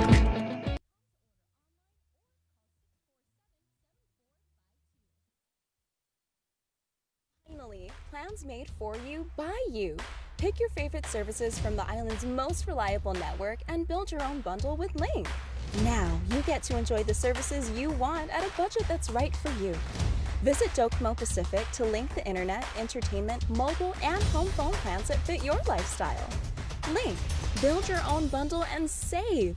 Visit DocomoPacific.com/link today. Docomo Pacific, better together. OKFC, OKFC, original. Hey kids! With the best holiday of the year approaching, KUAM has arranged a way for you to make sure Santa knows what you want for Christmas. Santa and Mrs. Claus have set up a virtual mailbox at KUAM.com with help from your friends at Dial Rent to Own. This is a chance for you to write your very own letter to Santa. Have an adult download the letter form, fill it out with your Christmas wishes, and send it in to us at letterstosanta@KUAM.com. Santa will read every letter submitted, but you may be chosen to join our Christmas Zoom party where you get to talk to the big guy himself on December 19th. If you're chosen, you will receive a special emailed invitation for you to attend the virtual fun. Stay informed with the stations and platforms of KUAM for all the details, and make sure you are being nice and not too naughty from today until Santa comes to visit. Letters to Santa is brought to you by Dial Rent to Own and all the L's at KUAM. Merry Christmas. Let's get merry during the most wonderful time of the year by making spirits bright. KUAM and its community partners, McDonald's of Guam, Coast 360 Federal Credit Union, Office of the Governor, Island-Wide Beautification Task Force, and the Guam Museum want to highlight your decorations and lights by flooding the social media pages of KUAM with your videos and photos. Finish your holiday setup, snap a few shots or video of your delightful display, and send it to us through social media or email them to promotions@KUAM.com. Check out our posts every Friday or tune in to KUAM News Weekend Edition for a special montage of the submissions certain to be making spirits bright with every broadcast. Warmest holiday wishes from McDonald's of Guam, Coast 360 Federal Credit Union, Office of the Governor, Island-Wide Beautification Task Force, the Guam Museum, and KUAM Communications. Breaking news! This just in, Santa has a combined $4,000 to give away for Guam's best outdoor holiday display. Submit your outdoor display for a chance to win cash prizes. All submissions will be posted on our Facebook page, and the top 10 most liked pictures or videos wins a special cash prize to make your season even brighter. Visit KUAM.com for more details. The Christmas Pops virtual marketplace continues on the stations of KUAM and on our webpage at KUAMChristmasPops.com. Catch the encore through December 11th on demand and on the stations of KUAM Communications. The Christmas Pops virtual marketplace is presented by Stroll Courier. Get all your packages, documents, and gifts delivered island-wide. Visit strollguam.com/courier and book a delivery today. Domino's. Visit domino's.gu for faster, easier online ordering. And JA Guam, bringing the business of life to life.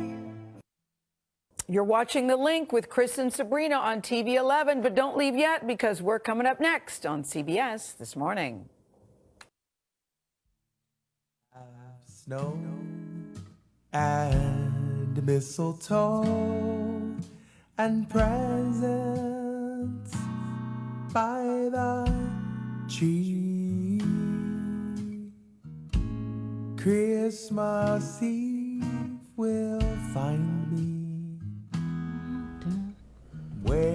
Welcome back to The Link. As we've been talking about this morning and a couple days ago, Ernest DeChoco with the Gate Theater programs, the administrator, director there, they are having a performance, are performing for the Kennedy Center today. It's part of their Arts Across America program, and we'll go to it now.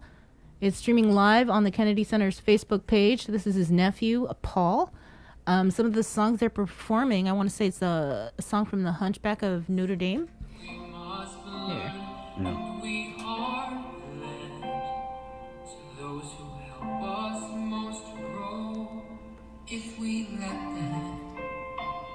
This is part of a series of performances from our local artists. Earlier, Patrick Palomo performed. We just saw the Dolls. Right, and the Skip dance group. Represent! Right. What? So Guam taking center stage at the Kennedy Center. And again, this is streaming live on Facebook. Right, and we shared the link in our comments just to spread the love.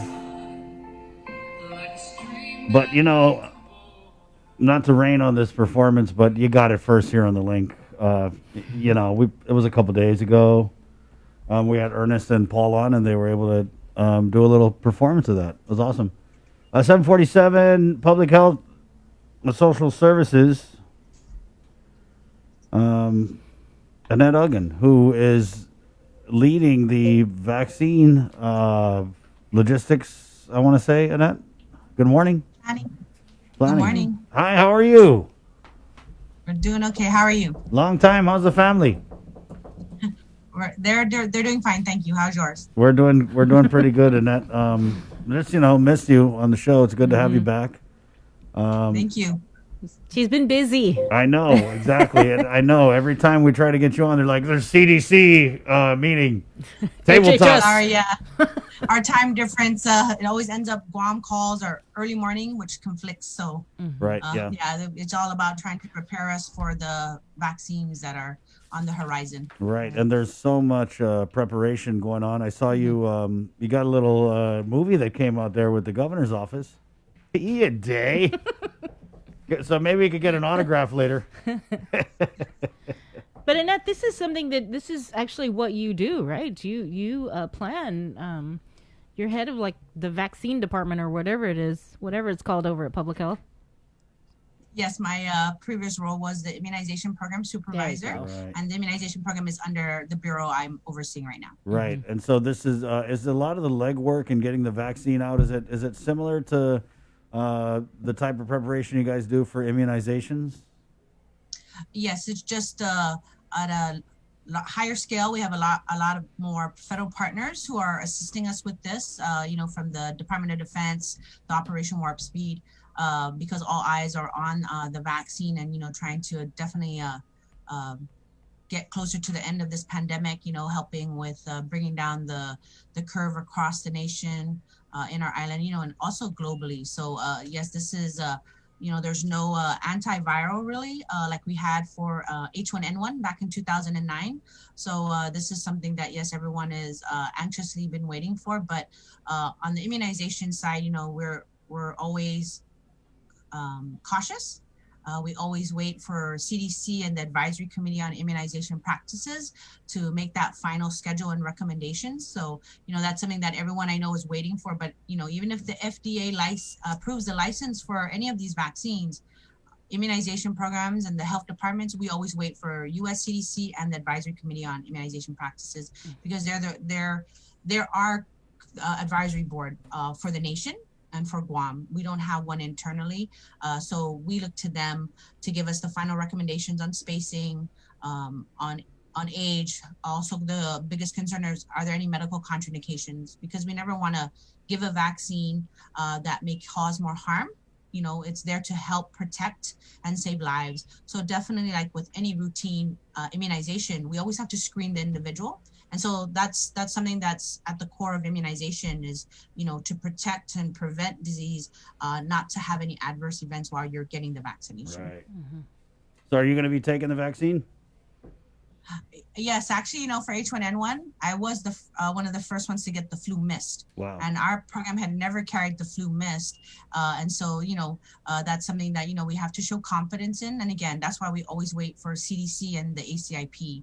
Right. We look at the data and the research because, again, we do not want to do any harm. And we want to build that trust and confidence in people, especially that it's a new vaccine. Right.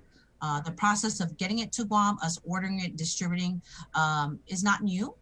It's just a more sensitive vaccine than we're normally used to with it, the ultra cold. But that's just one vaccine, right. So that's just what really is new, and even the technology for the vaccine. But other than that, everything else is pretty much what we would do for routine immunization, be it child or adult. Annette, what type of measures are being taken to protect these super mega deep freezes that we got from like power outages and that stuff? Yes, we are definitely building in redundancy. And that was part of the reason why we showed that video to reassure the people of Guam that we are preparing. We have been taking steps. We've kind of been in the background and, low key about it. But we do have 3 ultra low temp freezers. They're in 2 different locations. We are ensuring the backup generator is maintained and is being serviced. So they're working fine. We're also beefing up security just to make sure, there's no issues in regards to if people find out where it's being stored, that there's any issues, because that's always a concern, the security of a very limited vaccine or any type of medication in light of a, like an outbreak or a pandemic. Right. What about in the video? You also mentioned receiving some sort of a test shipment, the thermal shipper. I'm not sure what Yes. it was. Can you tell me more about that? Because of the very sensitive nature of the Pfizer vaccine, this shipper was something that we've never had to use before. We've had other type of like thick insulated vaccine coolers that have come for other vaccines, but those were more in like reusable ice packs. It really is the chicken pox or the varicella vaccine that would come normally in dry ice before. So now that this is Pfizer's vaccine, it's very sensitive, to the heat. They wanted to make sure even the process of ordering it and shipping out to the different jurisdictions, especially the Pacific Islands, because we have our unique challenges. They wanted to see how is it going to come in. Are we receiving it at the place that we're indicating where it should be shipped to? Because this is considered a direct ship. So we order it through CDC. CDC tells Pfizer will ship it directly to the jurisdictions. And so that was a test run, while we're preparing again for the actual shipments to come in. Okay, but there was nothing inside. It was just the no, it was container, empty, but yeah. at least it gave us a real world, seeing how the actual container looks like. I thought it would be bigger actually. So Yeah, it was surprising when it came in. I'm like, that's it? We're used to bigger boxes of vaccines that we double the size. And so we started to say, oh, okay.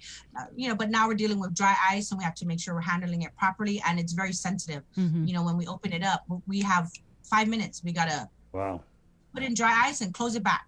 Again, that's how sensitive this vaccine is for Pfizer. Arts, he spit out some numbers during that video, but he also prefaced it by saying, hey, it could change, right? So what are the numbers today in terms of the amount of vaccines we're going to be getting? For today, the Pfizer vaccine, we definitely know 11,700, which is double what we had originally were told. Back in like early November, late October, early November, we were told 4,000 doses of Pfizer. Then a few weeks ago was 7,800 doses. And then now it's 11,700, which is good. We want to see our estimates going up. But people have to remember that's divided by 2 because it's 2 doses, 21 days apart. And so we're looking at, 5,800 individuals getting a 2-dose series just for Pfizer. And then we're waiting for Moderna, the vaccine B as they call it. It's less sensitive. That one, projections, initially were first shipment will come in like 25,000, and then every 3 to 4 weeks you get another 25,000. But again, like Pfizer, numbers have changed. Delivery estimate dates have changed. Everyone was sharing before election, November 3rd. Then now it's late November, right before Thanksgiving, to now it's mid-December. So again, it's always a moving date, moving numbers, but they go based on population.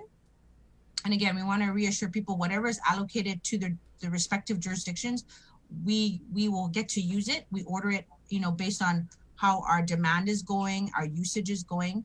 And especially with Guam being in Typhoon Alley, I always have to remind people, we don't want to order everything at one time because God forbid if we have a storm and we lose everything. I'd rather we have smaller, more frequent orders coming in. And also, what if the unit malfunctions, or again, if another surge is coming, we're going to have to shift over, making sure our nurses are dealing with the new cases, right? And so we always have to think that far along and try and balance, and just to make sure our supply chain is not interrupted and that we don't lose these vaccines because they're already limited to begin with. Moderna, how many did you say? They were estimating about 25,000 every like 3 to 4 weeks. And again, those numbers can change, especially when you're dealing with vaccine manufacturing. If there's something wrong with the batch, then we're not getting it. And so that can affect, the number of doses we get. And again, this is something that's being pretty much divvied up across the jurisdictions, so as the vaccine manufacturers are developing more, or producing more vaccines, they have to spread it out equally across all of the 64 jurisdictions. So it's the US APIs, we're talking about the Atlantic territories, and then the mainland states, Hawaii and Alaska. So again, over 300 some million, within the US. So that's something that they have to spread out evenly as much as possible. And so they kind of go pro rata based on our population. And so the Pfizer is the first one to come, and then after Pfizer, we get Moderna. Is that? Yes, we're hearing about expect 1 to 2 weeks after Pfizer comes out, then Moderna will be available. And so that's why all eyes are on the FDA meetings and will they approve it? Yeah.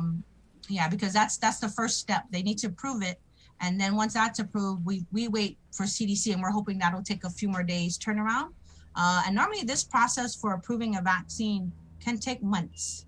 But because of the urgency in the pandemic, that's why they've been really reviewing information over the past few months as they get it from the vaccine manufacturers based on the different phases of their human trials, just so that they can monitor it. So it's something that CDC, the advisory committee, and FDA have been reviewing and monitoring for months. It's not something that, here today's your report and I need you to turn it around in a couple of days, your decision. No, it's something they've been monitoring over the course of the months as the vaccines were being developed, as well as they moved into testing phases.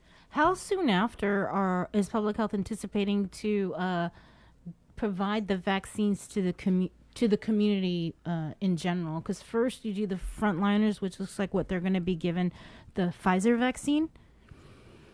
Yes. And so phase 1A, as they call it, is for the healthcare personnel who have like direct care or have direct exposure to infectious material. And so, yes, we are definitely looking at giving it, of course, to the two hospitals, GMH and GRMC, because they are critical. And then public health will be the ones responsible for what's called a closed point of dispensing, where we will immunize the other healthcare personnel who are frontline, as well as like our EMS, the GFD. And so they are the first group that will get it. And then as we order more vaccine and we pull up the next group, which is considered like essential workers or critical infrastructure, that would be public and private. So we're looking at transportation. We're looking at GPD as well. Anyone that has a higher risk due to their line of work, or what we would consider essential services that need to be maintained, for the society to function. Airport, Port Authority, we have to make sure all the goods are coming, right? And so that one will slowly pull up as well. We have to look at individuals who have high risk medical conditions. The biggest group too is like the Manamco, 65 and older. They are a priority group. Residents of the St. Dominic's are a priority group. They're actually our number one with the healthcare personnel. And so it's definitely, those are the priority. And then as we get more vaccines, we slowly start to open it up to other, essential workers, and then we bring in the general population as well. So it'll be like a rolling immunization campaign for several months, because again, it's also dictated by the number of doses that we are allotted. You said phase 1A. How many phases are there? And is this something in writing that you could send to us so we can take a look at it and let the community know what exactly is this plan? Well, the phases are phase 1, 2, and 3. Okay. Within phase 1, they have a 1A, which is again the healthcare workers with direct care or exposure to infectious materials. They have then also the long-term care residents would be considered 1A. And that was something that just recently came out from CDC, that they moved up the long-term care residents. 1B are considered the essential critical infrastructure workers, as well as the Manamco 65 and older, and the individuals with high risk medical conditions. Those kind of fall into like the 1C, right? And then phase 2 is basically immunizing those in phase 1 that we didn't immunize. We didn't get to immunize right on time. And again, there are some people who don't want to get it right away, and we respect that. And then we start to open it up to other essential workers, as well as the general population. And then phase 3 is where you anticipate there's more vaccines available, and then you continue on. Whoever didn't get in phase 1, who we didn't get in phase 2, we're going to reach you in phase 3. Okay, so this is these phases are from the CDC. It's not necessarily a Guam. No, but we again will follow national recommendations, and then we will refine it based on our local needs. Because again, every jurisdiction's outbreak is different. Which population is being impacted the most, be it by age, medical condition, or ethnicity. So we get to tweak it a little bit following national recommendations and just kind of further sub-prioritizing if we need to because of the limited doses that we are expecting. Okay. Should we anticipate some cute little PSA like a campaign for the vaccine? Yes, is there like a title for this? You know how Adelie comes out with these cutesy little thingies that we see. Kiko the Carabao. The one, but you know what I I'm mean, not the though. creative one, but yeah, we're working with the Governor's Communication Office as well as the Joint Information Center, and we have our internal team of health educators and the PIO and our education and community health outreach team.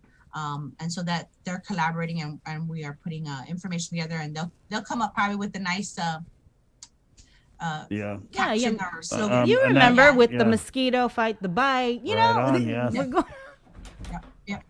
I mean, I'm not trying to toot anyone's horn, but one of the greatest jingle writers of all time is in this studio. So if you wanted, our help, wear your mask. Don't hesitate. All right. You know what I want to see? A big from the guy who brought you Stay Home.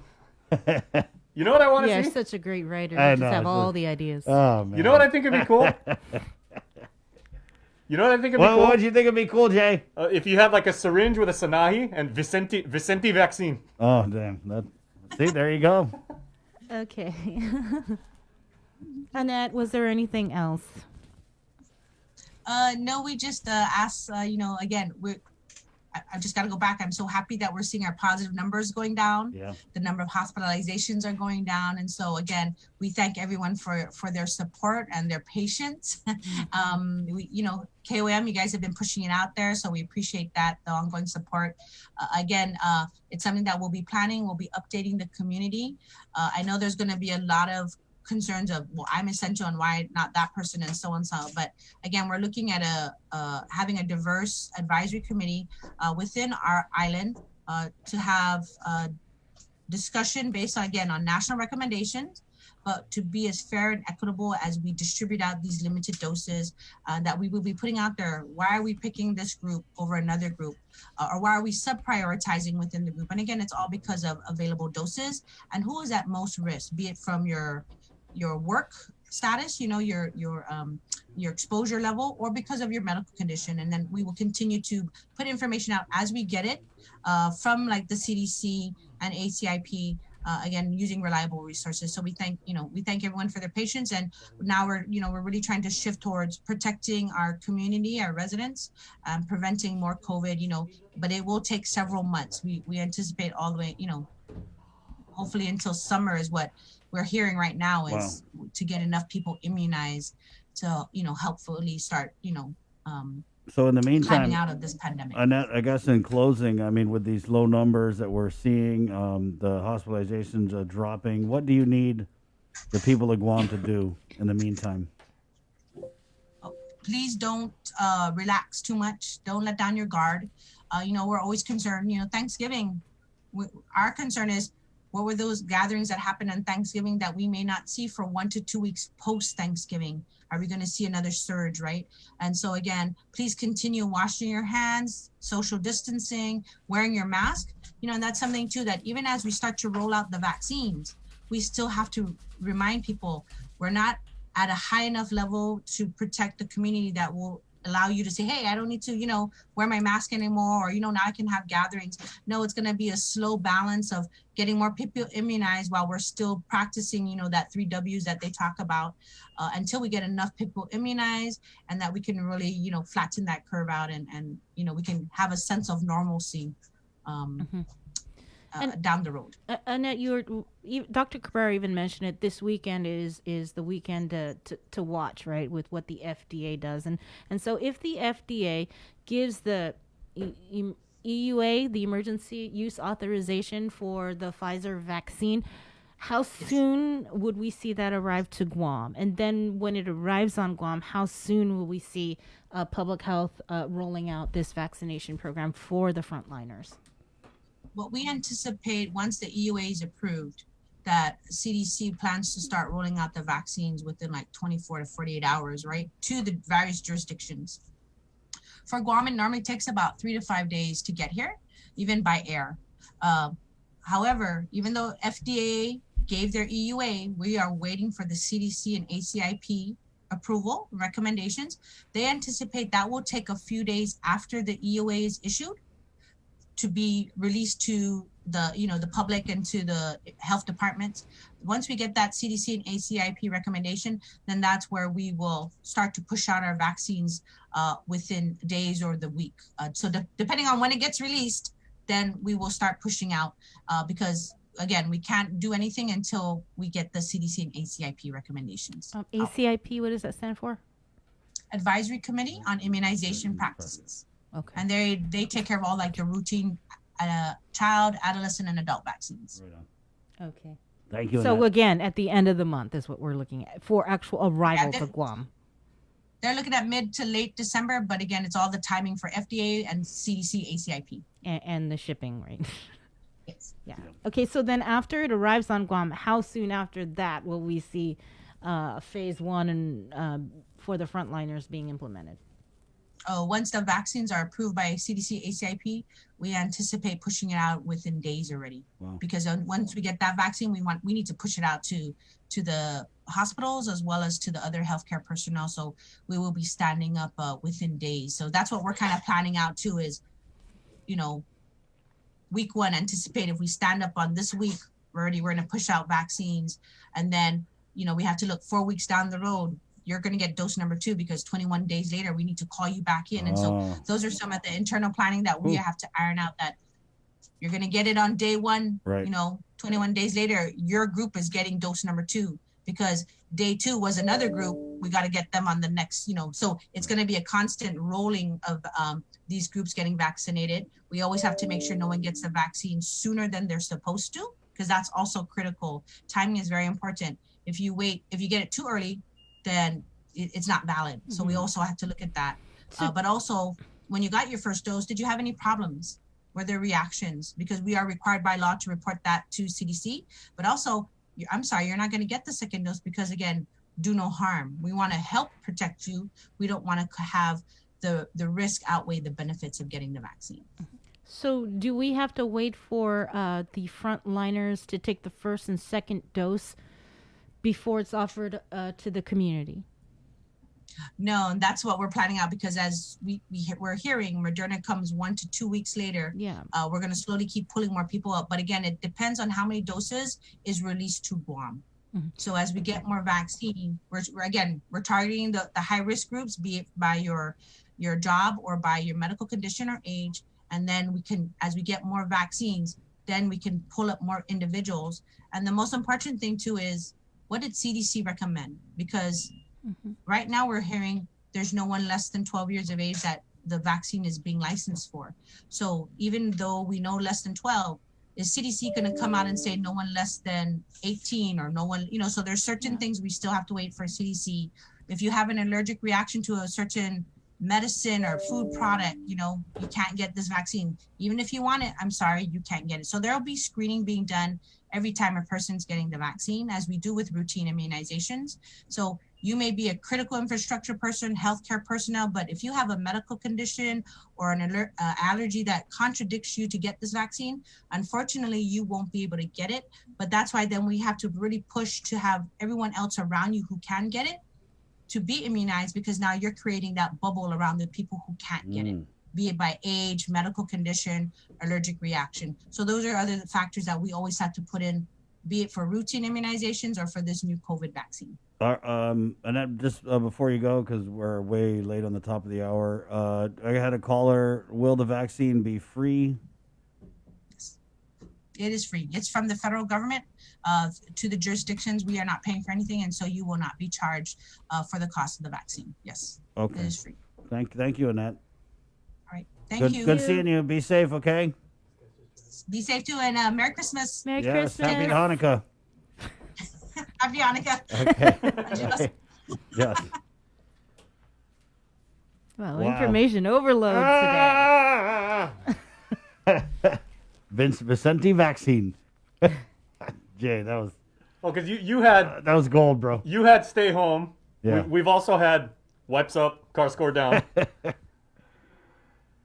Yeah. Vicente Vaccine. I mean, it could... if it works, I mean, go with it. I mean, remember the Felix Camacho administration produced Balati Bob, which didn't get very far other than the conceptual phase, as I recall. Can you imagine if that actually happened? If they When had we go to Balati break, Bob? we'll see what the real mastermind has to say about this. Sabrina. Hey, it's 8:12 to our viewers on KUAM TV. Sorry we went over a little bit, but some very important information with Annette Uggan, it's hard to get her on the show. So because like she said, the time difference mornings, it's always CDC, WHO, all the three HHS, right, all the 3-letter and some of the 4-letter, and now the ACIP. right. We should do a Did trivia. you really know what ACIP was? No, I didn't. Okay, No. I was like, we need to do a trivia I'm though. impressed. We should do a COVID trivia, right? Yeah, with all the different initials. Right. You guys want to do eggnog tomorrow on tomorrow's show? I'm not an eggnog. I love fan. eggnog. I love eggnog. Me too. I'm gonna make eggnog ice cream. How would that be? Ooh, that sounds good. You know what? I shouldn't knock eggnog. I've just never really. Maybe I just never tried to. Maybe you and just I'm the need lactose intolerant one, and I like eggnog. Maybe you just need to put more rum in it, Bree. Or just never mind the egg. Just give me the rum. Give her the nog.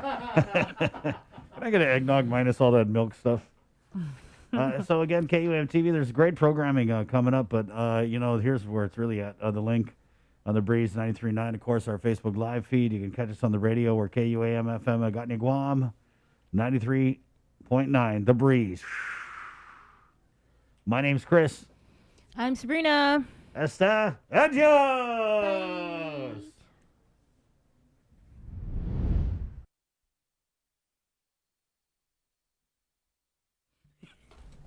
And we're back. Hey, and now that we're back, we're going to take a break. Wait, let's do the original one more time. Okay. You know, when you do that, it always reminds me of that Biff Bradley little skit that you used to do. Yeah. And we're back. I know. That's what I'm channeling. Okay, one of the And we're back. one of these slogans that we've come up with: wipes up, car score down. Also, this doubles as a tribute to Santa Maria Camelin. There you go. And there's Bree again doing the football thing. Okay, I'm sorry. All right, wipes I'm up. not one who conforms. Car score to- down. All right. Hey, it's 8:15. We're back with more of the show next. Good morning, Guam. Holiday federal employees and annuitants, the open season is here. Calvo's Select Care offers a comprehensive on-island network, including GMH and GRMC. Our off-island provider network stretches across the Pacific, plus our partnership with United Healthcare provides over 1 million providers throughout the continental United States. Calvo's Select Care, healthcare that's always there for you. Federal employees and annuitants, enroll today. Even a small gesture of kindness can brighten a child's day on Christmas. With donations more challenging to deliver, this year, the Salvation Army is in need of your help with their Toys and Joy Drive. Donate new toys or gifts for children and teens anytime between 9 a.m. to 5 p.m. at their Teton office drop boxes up until December 22nd. You can also drop off your toys to our donation drive-thru in our parking lot in Harmon between 7 a.m. to 2 p.m. on Giving Tuesday, December 1st. Let's all do our part and dig deep to bring some joy to kids in need this Christmas.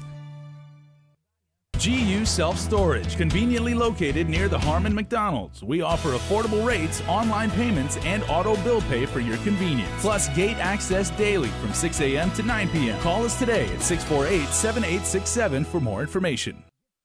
Hey kids! With the best holiday of the year approaching, KUAM has arranged a way for you to make sure Santa knows what you want for Christmas. Santa and Mrs. Claus have set up a virtual mailbox at KUAM.com with help from your friends at Dial Rent to Own. This is a chance for you to write your very own letter to Santa. Have an adult download the letter form, fill it out with your Christmas wishes, and send it in to us at letterstosanta@KUAM.com. Santa will read every letter submitted, but you may be chosen to join our Christmas Zoom party where you get to talk to the big guy himself on December 19th. If you're chosen, you will receive a special emailed invitation for you to attend the virtual fun. Stay informed with the stations and platforms of KUAM for all the details and make sure you are being nice and not too naughty from today until Santa comes to visit. Letters to Santa is brought to you by Dial Rent to Own and all the L's at KUAM. Merry Christmas. Let's get merry during the most wonderful time of the year by making spirits bright. KUAM and its community partners, McDonald's of Guam, Coast 360 Federal Credit Union, Office of the Governor, Island-Wide Beautification Task Force, and the Guam Museum want to highlight your decorations and lights by flooding the social media pages of KUAM with your videos and photos. Finish your holiday setup, snap a few shots or video of your delightful display, and send it to us through social media or email them to promotions@KUAM.com. Check out our posts every Friday or tune in to KUAM News Weekend Edition for a special montage of the submissions certain to be making spirits bright with every broadcast. Warmest holiday wishes from McDonald's of Guam, Coast 360 Federal Credit Union, Office of the Governor, Island-Wide Beautification Task Force, the Guam Museum, and KUAM Communications. Breaking news! This just in, Santa has a combined $4,000 to give away for Guam's best outdoor holiday display. Submit your outdoor display for a chance to win cash prizes. All submissions will be posted on our Facebook page, and the top 10 most liked pictures or videos wins a special cash prize to make your season even brighter. Visit KUAM.com for more details.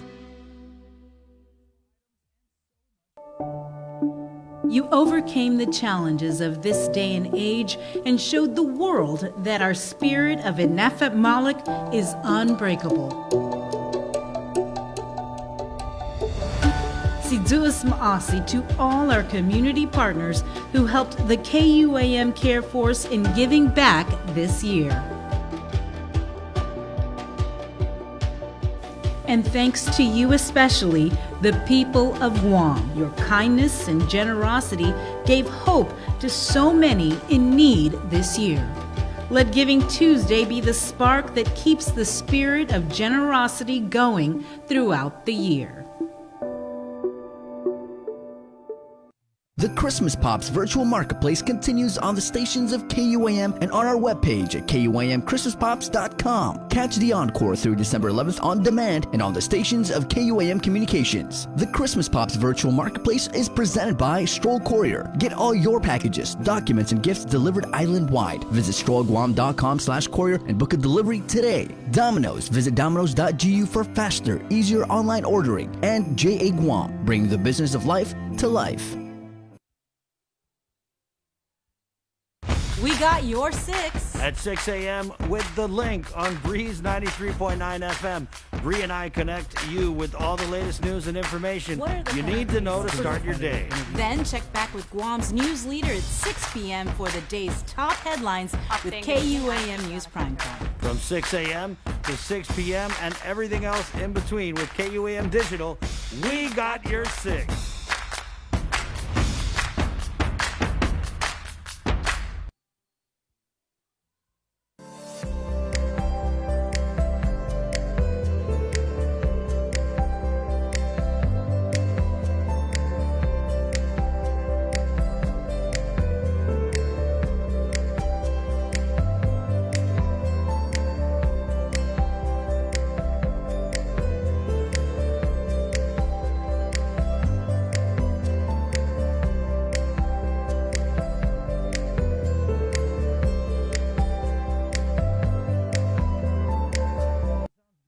Like freshly fried, and I mean fried in what's called oil. None of this air fry nonsense. Keep it real. Yeah, fried in oil, vanilla dogu, hot, on top of vanilla ice cream. Dude. So when are you bringing that in? Yeah. We'll just celebrate, not celebrate. Friday, but yeah. We can do Friday. Yeah. Since, you know. Anybody out there with some batter, let me know. Hey, Antinati. It's 8:22. Let's head in the KUAM News Zoom room where we got cut off about 8 times yesterday with the Lieutenant Governor Josh Tenorio. And Bree actually wanted to get him back on because you were talking, Bree? Yeah, we were talking about the homeless shelter and what happens if the public health emergency isn't extended. And we had Mayor Hoffman on, and he was talking about a local funding source or an alternative funding source. Yeah, so we're working with our federal partner. It's a Okay.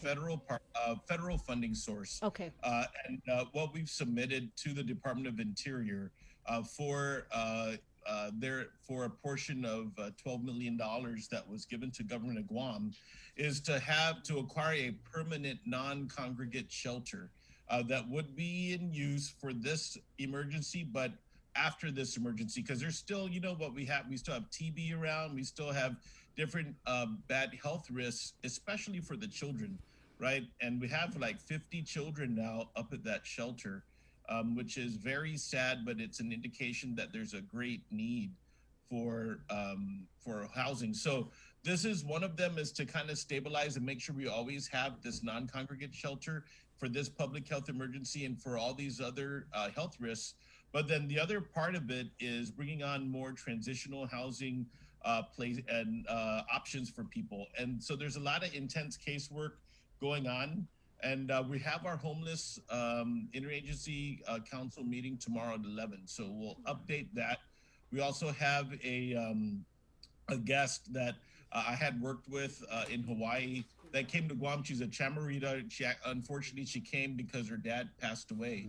But she's here for a few days. She'll be appearing, and we'll talk about some of the challenges that they've experienced, including Chamorros and Micronesians that she's helping, homeless Chamorros and Micronesians she's helping right now in the state of Hawaii. And just maybe a little preview, it seems like their experience over there's a bunch of people being flown over for medical referral, and many times they get discharged to the streets because there's no resources for them to maintain a home getting their treatment. It's a real sad situation, but I always said that seeing the extent of that, based on what we're dealing with, we should be able to find a way out for our group because it's not as wide in extent.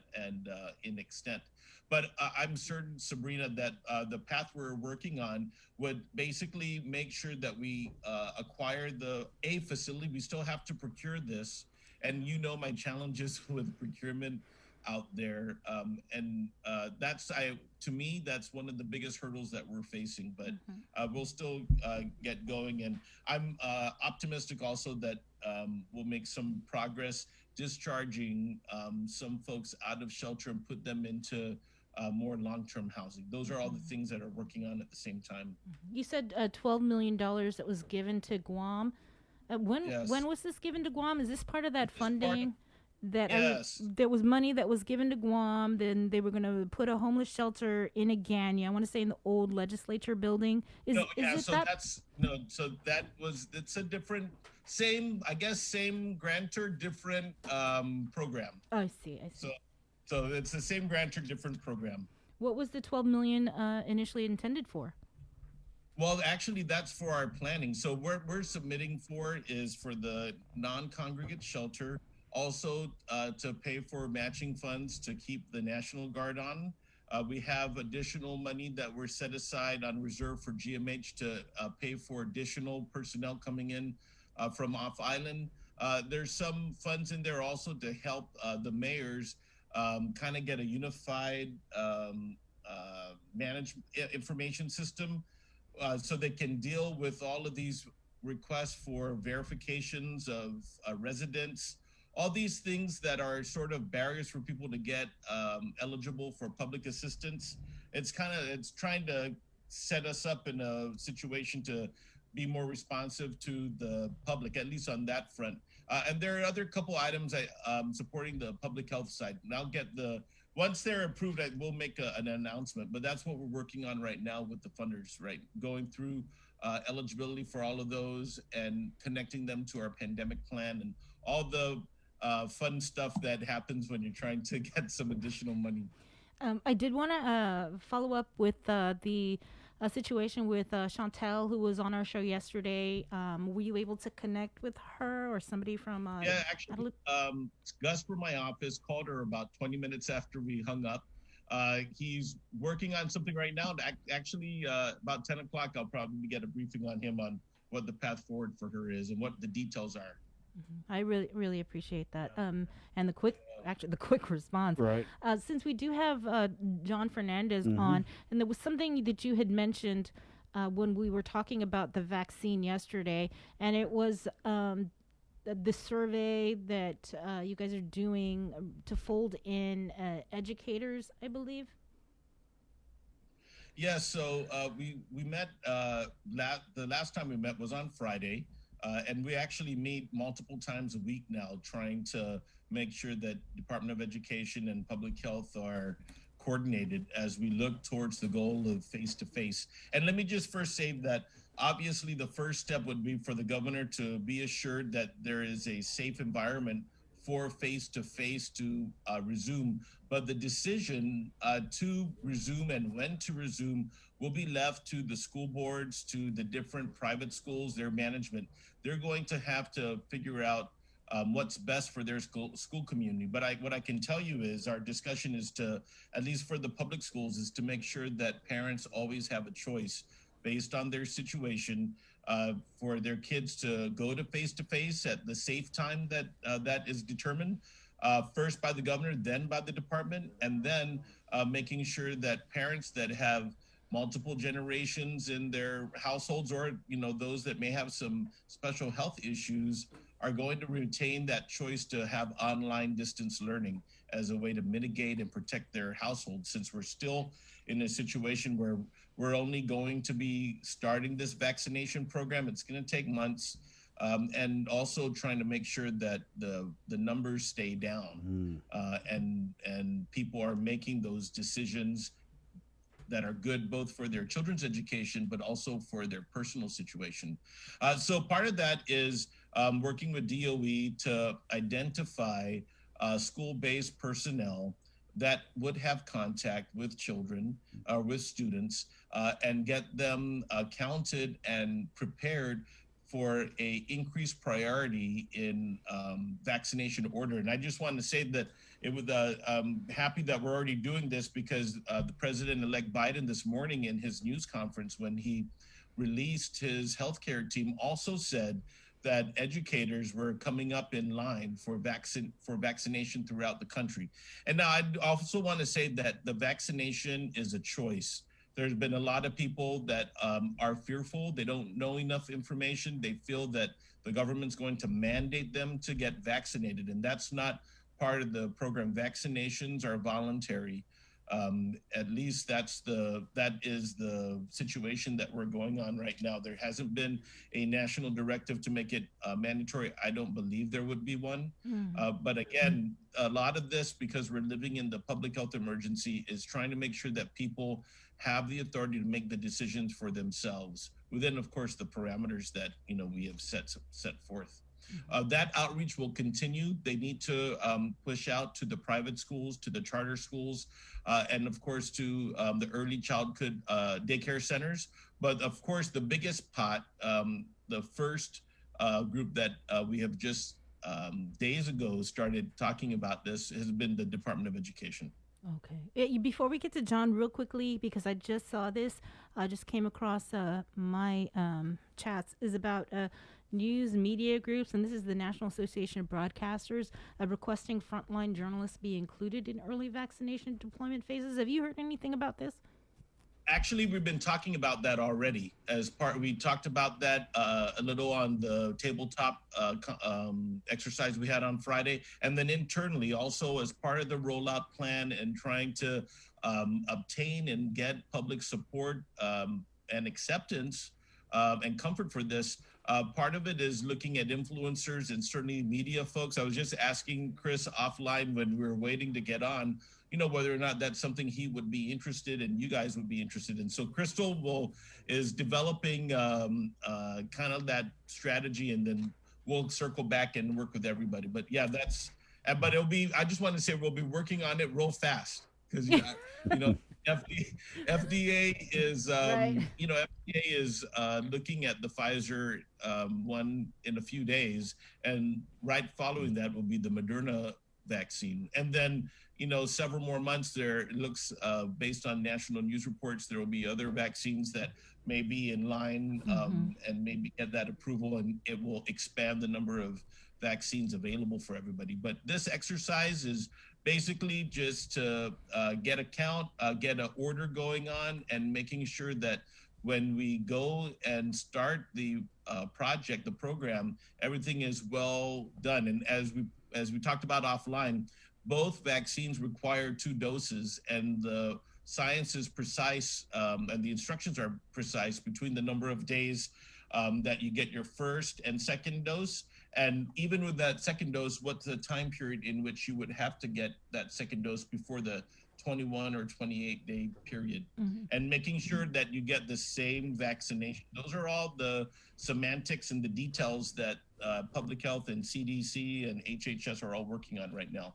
You know, I was on the FEMA website just a couple of days ago, and there was reference to some other meeting with tribal governments that they're holding. I believe it's this week. Is that something that you're anticipated to participate in? No, so the tribal governments are all of the Indian nations that have treaties with the federal government. So it's state, local, territorial, and tribal. Those are the 4 different groups. But yeah, no, so that'll be for Indian country, basically. Okay, I just wanted clarification. So thanks. Did you have anything? No, but is there anything that you and John wanted to talk about in tandem before we let LT go? John? No, I just wanted to thank Lieutenant Governor for meeting with us regularly. You know, we were, again, before we got on here, we were already chatting about our next meeting. But I think a lot of the things that he said, I just want to reiterate, because, you know, as many times as we come on, you know, especially here on KUAM, to try to keep everybody updated, we do know that it's sometimes hard to reach everybody at the same time. So I definitely do want to reiterate the points that he made about any reopening is first going to have to be approved and authorized by the governor based on the overall community health risk. So, you know, she's going to have to look at the entire community as a whole to determine whether it's, you know, whether it's safe to reopen schools, you know, at all. And then once that happens, we will then be able to make a determination between GDOE, the private schools, the charter schools, as to how and when our reopening would take place, and how limited or extensive that reopening will also be in line with any of the safety parameters that the governor sets forth, you know, for reopening. The other piece that was very critical is, and I think parents, I just want parents to hear this again, we do know we will maintain, you know, parent choice in this process. So if any of the parents who still feel uncomfortable about returning are not going to be forced to have their students return to school in any way. There will still be 3 options for learning that we will still offer if face-to-face it becomes one of them. And if they do feel comfortable wanting to be part of that face-to-face, we are giving them an opportunity to reaffirm or to change their registration so that we can have that updated information by December 18th. Otherwise, you know, they still have the option to stay at home and receive the distance learning the way they have been over the last semester. So I think, you know, at this point, you know, we'll be continuing to meet, sorting out a number of last item, you know, minute details in terms of things like contact tracing. We're going over reviewing the safety procedures and protocols. We're, you know, welcoming public health to, you know, comment on our updated plans, as well as visit schools as needed. And then, of course, talking about vaccination and how that might roll out and impact GDOE. So we are very grateful for the frequent opportunities to be able to get together and catch up and make sure we're on the same page as we look at the potential reopening of schools next semester. Yeah, before I leave, I just wanted to say that the other part of it that we're working closely on is continuing to finalize plans to expand access to online learning, no matter what. And so there is a big piece that the details are actually the, I guess, final paperwork is being done for one of the bigger pieces, which is to try and support households with access to the internet.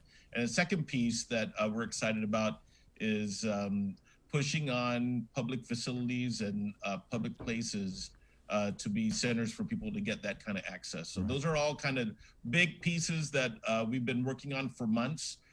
Finally got U.S. Department of Education to open the pipeline, and now we're at a point where final coordination and execution will be happening, and we'll make we'll come out with our plan of action. Maybe next week we'll try and get that done. We're getting everything, all the legalities done this week, and let everybody know what our plans are for the next few weeks and months in terms of rolling this out. Josh, when we did have you on, you were talking about the expanding access. You did mention subsidies. Yes. Is that included? And, yes. And how much is the subsidy?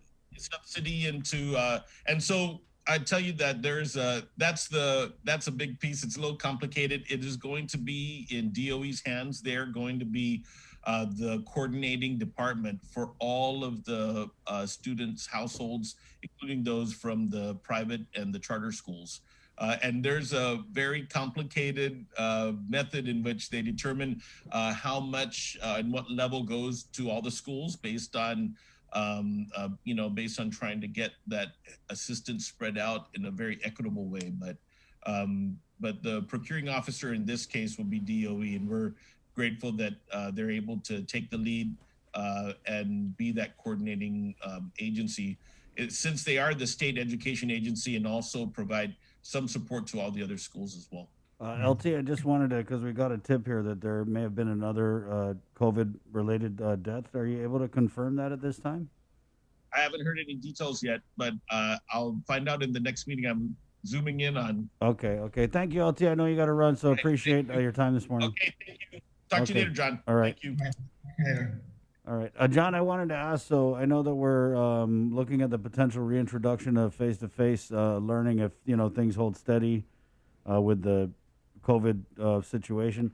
But I was trying to look ahead to next school year, right? So they're basically saying that, well, we had Annette on. She was saying by summer they would hope to have, enough people take the vaccine. So are we looking at next school year and what learning options would be available, or is that too far ahead? Yeah, right now that's a little too far ahead because we're still wanting to learn more about the vaccination, the strategy for the rollout, and to see all of that take place. So it'll probably take several more weeks of learning before we can figure out exactly how that'll impact our planning for next year. I mean, next year, obviously, we're hoping that we will still have the ability at a minimum to do the 3 models of learning, if not more face-to-face, because we believe that face-to-face instruction is necessary to carry on our mission for students. But again, there's just so much that we all, I think all together are still learning about the vaccination and how that's going to go and how that's going to roll out. We're very excited. I saw the news from Great Britain and the first COVID-19 vaccination. I mean, just kind of exciting to see light at the end of the tunnel. But we're still months away from getting to through that tunnel. So of course we'll keep everybody abreast of any planning that far ahead. I think between now and then is probably the tricky part because we're not out of the woods yet, but we still want to see what we can do to expand or to reopen schools if that's possible. Have you completed the survey or with your staff on who would take the vaccine and who wouldn't? Do you have any kind of preliminary findings? No, right now we're trying to gather that information by the end of this week. So we just met. It was funny. We met on Friday evening, basically. And then, we put, of course, when we hear something like that, we put the word out right away to all of our schools. And then by Monday morning, by the weekend, we were getting questions, what's going on over at the DOE and this vaccination? I said, well, it just came out of our meeting, so I'm sure the word didn't get around.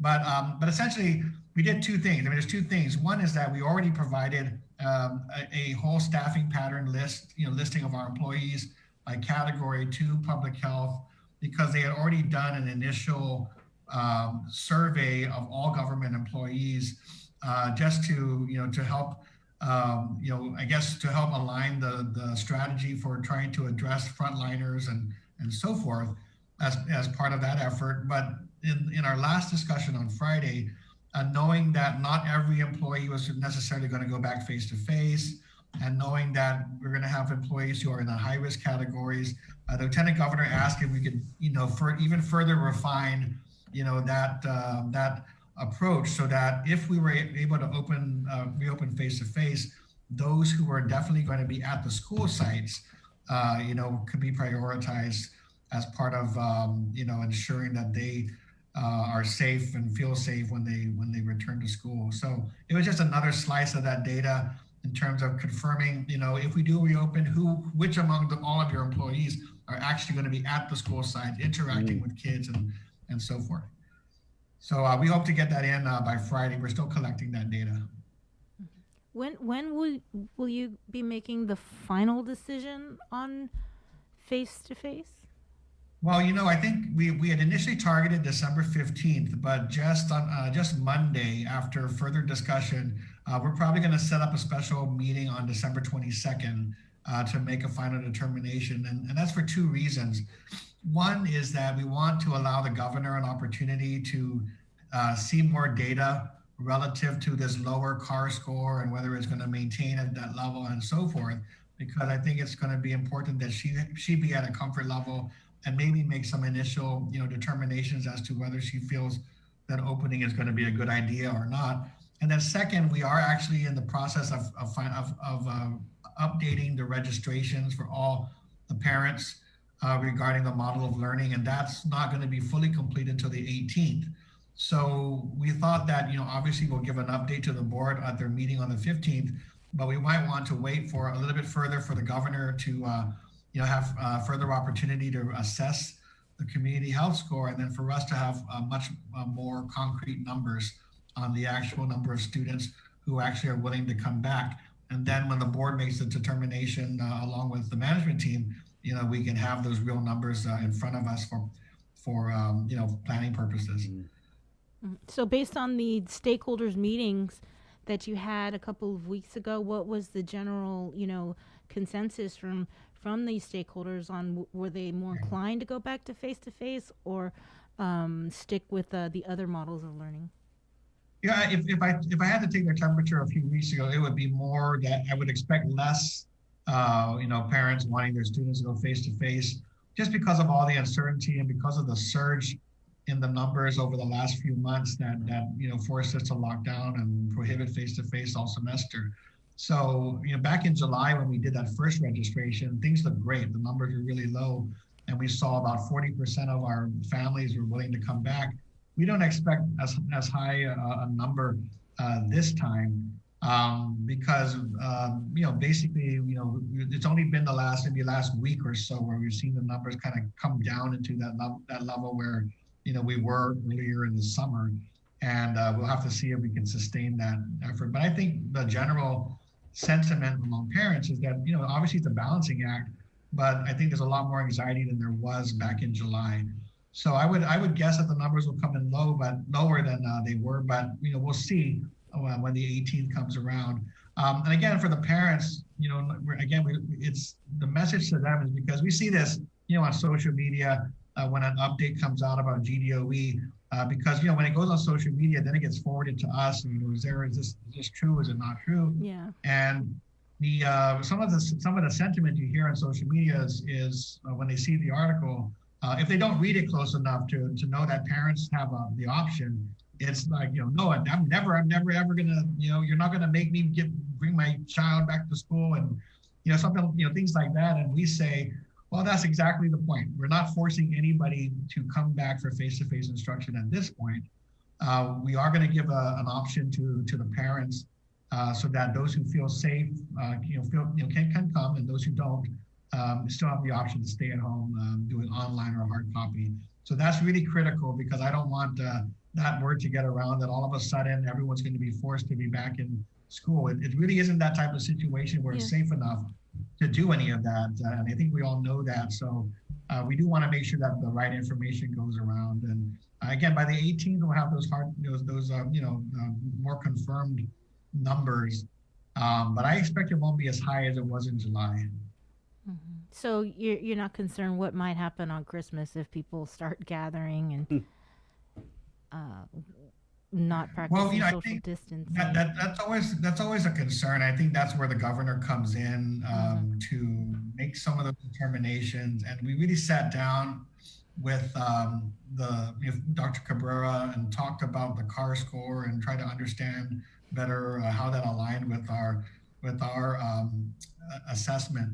And to be honest, they're using similar data. So the data is out there. They're using positivity rates. They're using the number of cases, and then they're using a factor which looks at the momentum of spread. And actually, that's just looking back 2 weeks and determining whether last week was any worse or better than the week before. And I think the problem is just a matter of explaining that, to your lay person on the street and trying to figure out translate the number. So that was one of the challenges, but it does align in the sense that, we capture the same data. I think because we look at a 14-day window versus a 7-day window, our assessment is going to tend to lag the governor's assessment, which means, we're taking a little bit more of a conservative approach. We're not going to base ourselves off of what happened last week. We're actually looking at the last 2 weeks to see what kind of trends we're seeing. I think the interesting part will be to see if we can maintain where we are today, because we did come through Thanksgiving, and that was one of the big fears about Thanksgiving, resulting in another wave. And of course, Christmas, the extent to which there's any reopening, that's going to be on our minds. What we're trying to do, though, when we reopen is we're not going to say, it's not a red and green light type of thing, either we're closed or we're open. We want to look at ways to do that gradually so that we're at levels of students on campus that are manageable, that are safe, and that we don't overdo it, in terms of trying to be too ambitious, bringing students back to campus. So I think we're going to look at, instead of bringing everybody back to campus at once who wants to be there, looking at doing it. Of course, we're going to do alternate schedules, but also looking at whether we want to do this with certain grade levels first before we expand it to all of elementary, all of secondary. And that's what we're working through, those scenarios.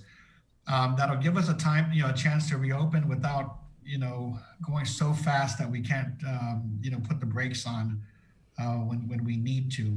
I don't want to be in a situation where we're opening and closing and opening and closing like we've seen in other school districts. So I'd rather take a slower approach, give us a chance to reopen. Let's start with a smaller group, then we can build that group up, and then we can, and as we reintroduce different levels, the teachers and staff will all be, continuing to practice and reinforce those safety protocols. I think that's how we want to see it roll out over that first month or two. Mm-hmm. So that's, again, that's just the planning. We're nailing down on some of those details so that we'll be ready for any scenario. By any chance, is GDOE possibly going to get any of those Binax Now rapid antigen tests? I know there's a lot of discussion happening around that. I'm no expert, but I've heard the discussion about first of all the pros of the availability and the affordability of those tests, and then I've heard some questions about the accuracy and the efficacy of those tests for our situation. And so we're listening, we're hearing the information, we want to rely on our public health professionals, but we also are asking the hard questions of them as well. So, every time they do their JIC report, we look at the molecular versus the antigen tests, and we try to make sure we keep an eye on how the positivity rates are aligned or not aligned for those two different types of tests, so we can get a sense of, whether there are if there's anything out of the ordinary. We want to make sure we understand what that is. And, for the first couple of weeks, I think we were, I was okay, but the last few days, I noticed that the molecular tests show a higher positivity rate than the antigen tests. And if they're using more of the, those Binax tests, and that contributes to it, I need to know, whether that's something we have to pay attention to and work around, because that's something that I'm not an expert in it, but it's something that would worry me. It would be affecting the risk assessment that we're doing. So that's an active conversation. And a year ago, who knew we would have these kinds of conversations? But this is where we are. We're talking about everyone doing their research and making sure you're ready to, to answer questions and try to provide the right information. Where are you with that risk assessment? Right now, it's again we're lagging, and this is we're lagging the CAR score. So we do see an improvement in the positivity rate. I think our 2-week positivity rate as of yesterday was around 4%. So that puts us in a lower risk situation when it comes to positivity. But the other indicator, which is the number of cases we're seeing on a total cases over a 2-week period, we're still at the highest level. So these factors are affected by a lot of things, including the volume of testing that's happening as well. But we do think that the number of cases is also coming down. It's just not coming down as quickly. And so we do anticipate if the trends hold that number will come down and will probably hit a moderate risk level within a week or so. So the risk is lowering, but it's just very important that we understand all the factors that are contributing to it. I mean, it's a good thing, but it's one of those things where you have to have a healthy dose of skepticism to make sure we're keeping everybody accountable and responsive to all the community fears and anxieties that are out there. So I encourage people to question and ask the hard questions, because we need to do that for our families as well. Mm-hmm. So I do want to thank Dr. Cabrera, because he was very good, and I know we saw some of that news where I might have been questioning their approach, but he was very good in explaining exactly how we got to where we got to, and it's just important that we were able to explain it to everybody. So I think when we have that assessment, we have to be able to communicate that, and I think that was where some of the feedback was coming from. Nobody really knew what the CAR score meant or what our risk assessment meant, and we really have to spend a lot of time explaining that to our constituents. Right. I just had one more question, and it was just a follow-up question to what we asked the Lieutenant Governor about regarding this subsidy as part of this expanding access. Can you explain that a little bit more in detail? Well, basically, we're targeting, just like many other school districts are targeting. We're targeting those families who do not have access to the internet, and a lot of the basis for that challenge aligns heavily with affordability of internet service and parent and families who are able to afford that. So we are looking at prioritizing those who are already a part of some of our public assistance programs as a first level of priority, and then be able to expand beyond that. But the notion is that if you qualify, we will cover the costs of your internet service for the determined period of time when we finalize everything. For that period of time, we will pay the full service for you. And then, of course, the private schools and charter schools do not have to necessarily use that same criteria, but that's how we're going to do it. So if you do, qualify, again, that's something like, I don't have the exact details, but it's along the lines of if you're a free and reduced lunch, if you're a participant already in a SNAP program, you're going to be qualified and you have to apply for it to demonstrate that you need it. And then you'll be able to take advantage of it. And like I said before, I mean, there are some obviously debate about how to provide it, but these devices are for educational purposes. They're for internet access. You can't get on Netflix. You can't get on Facebook or the other. There are certain limitations to what you can do with these devices. So, we did it so that we don't just have abuse of the program by those who just want internet access, but are, not necessarily going to use it for the right purposes. So we took a lot of those measures, and when we roll that out, again, if you qualify, we are going to cover those costs. We did consider, ways to do a partial, to set up different tiers and partial costs. We'll pay part, you pay part of it, but at some point it gets too complicated to run a very efficient program. So we made that determination, and then so the subsidy means that if you do qualify, DOE will cover the cost of that service once you meet that eligibility requirement. And it won't be forever. So, we're going to have to think about longer term, strategies for continued online access, should we need that in the future. Okay.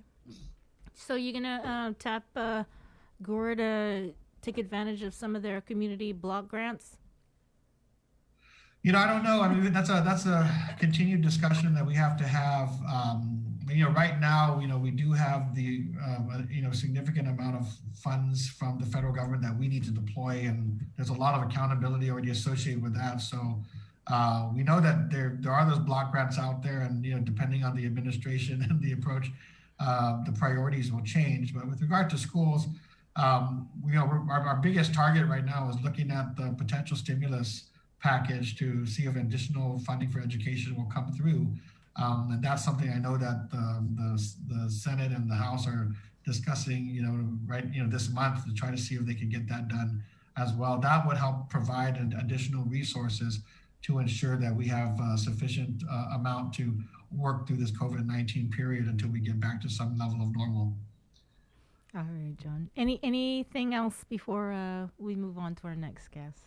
No, I thank you. I mean, sometimes we don't have significant updates from the prior week, but I do think it's important to just keep reiterating, what we are doing for the public, because as you know, not everybody hears it and hears it at the same time. But again, if I could re-emphasize it, is that we are only going to reopen if it's safe to reopen. We're going to reopen in ways that we limit, the attendance on campus at any one time, and parents are going to have a choice in this matter. So we don't want anyone to think that anyone's going to be forced to go back to school, one way or the other next semester. We'll still offer parents a choice, and we're just really looking at ways to safely return to face-to-face, especially for the students who need that. And that's really our effort and priority. All right. Thanks, John. Thank you, John. Appreciate your time. We had a comment here from Anita. Mr. Fernandez is doing his job, and he's always letting us know what's going on. To which Glenn Lujan commented, yes, he's always providing good information. So we love these little updates, John. Appreciate it. Thank you. Right. Thanks for Okay, that. be safe. Take care. It's 8:59, 9 o'clock. We're KUAM FM and Agotni, Guam. We'll be back with more of The Link on the Breeze, which is brought to you by Cabo Select Care, federal employees and annuitants. It's 2020 open enrollment. Enroll now until December 14th. Call 477-9808 for more info. Also brought to you by IT&E and Cabo Enterprises. We're back with more of the show next. Good morning, Guam. GU Self-Storage, conveniently located near the Harmon McDonald's. We offer affordable rates, online payments, and auto bill pay for your convenience. Plus gate access daily from 6 a.m. to 9 p.m. Call us today at 648-7867 for more information. Hey kids! With the best holiday of the year approaching, KUAM has arranged a way for you to make sure Santa knows what you want for Christmas. Santa and Mrs. Claus have set up a virtual mailbox at KUAM.com with help from your friends at Dial Rent to Own. This is a chance for you to write your very own letter to Santa. Have an adult download the letter form, fill it out with your Christmas wishes, and send it in to us at letterstosanta@KUAM.com. Santa will read every letter submitted, but you may be chosen to join our Christmas Zoom party where you get to talk to the big guy himself on December 19th. If you're chosen, you will receive a special emailed invitation for you to attend the virtual fun. Stay informed with the stations and platforms of KUAM for all the details, and make sure you are being nice and not too naughty from today until Santa comes to visit. Letters to Santa is brought to you by Dial Rent to Own and all the L's at KUAM. Merry Christmas. Holiday federal employees and annuitants, the open season is here. Cabo Select Care offers a comprehensive on-island network, including GMH and GRMC. Our off-island provider network stretches across the Pacific, plus our partnership with United Healthcare provides over 1 million providers throughout the continental United States. Cabo Select Care, healthcare that's always there for you. Federal employees and annuitants, enroll today.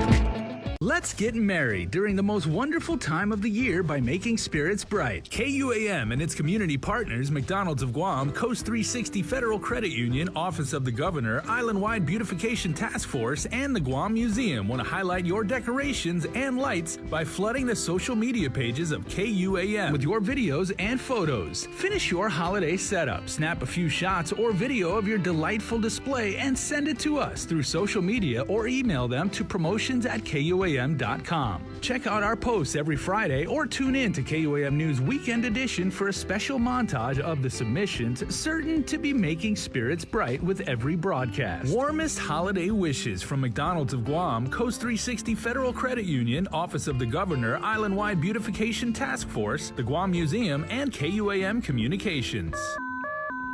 Breaking news! This just in, Santa has a combined $4,000 to give away for Guam's best outdoor holiday display. Submit your outdoor display for a chance to win cash prizes. All submissions will be posted on our Facebook page, and the top 10 most liked pictures or videos wins a special cash prize to make your season even brighter. Visit KUAM.com for more details.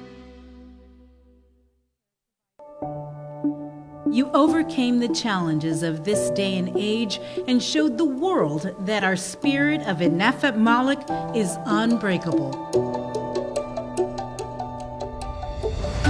Siduas Maasi to all our community partners who helped the KUAM Care Force in giving back this year.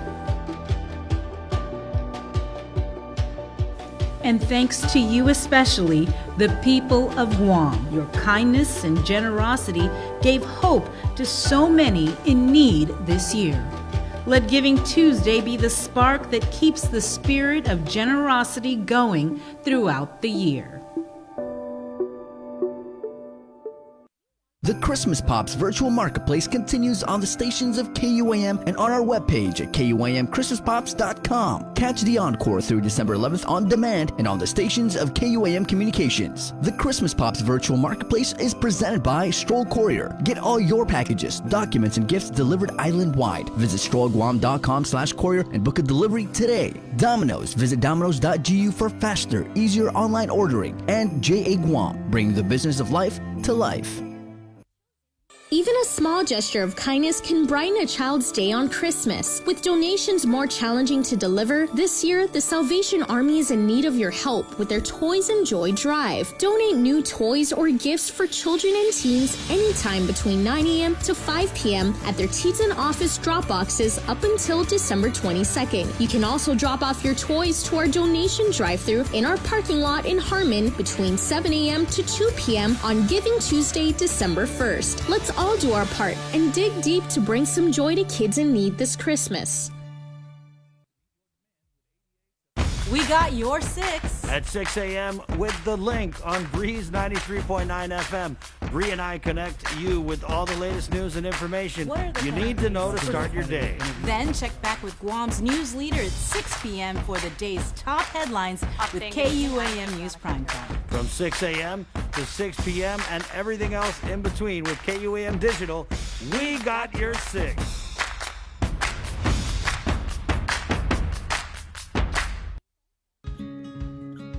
If you plan on leaving your house, don't forget your face mask. Along with hand washing and social distancing, wearing face masks can drastically reduce your risk of infection. Many people who catch COVID-19 can be contagious before they even start showing symptoms.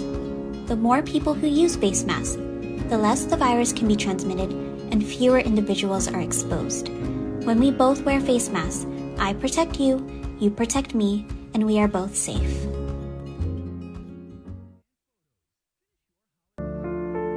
These are some of the signs that someone is thinking about suicide. Talking about wanting to die, excessive guilt or shame, and feeling like a burden to others. Feeling empty, hopeless, trapped, or having no reason to live. Feeling extremely sad, anxious, agitated, or full of rage with unbearable emotional or physical pain. Other signs include changing behavior, such as making a plan or researching ways to die, withdrawing from friends or saying goodbye, giving away important items or making a will, taking dangerous risks such as driving extremely fast, displaying extreme mood swings, eating or sleeping more or less, and using drugs or alcohol more often. If you or someone you know is showing these warning signs, get help as soon as possible. Call Guam Behavioral Health and Wellness Center's crisis hotline at 647-8833 or 4.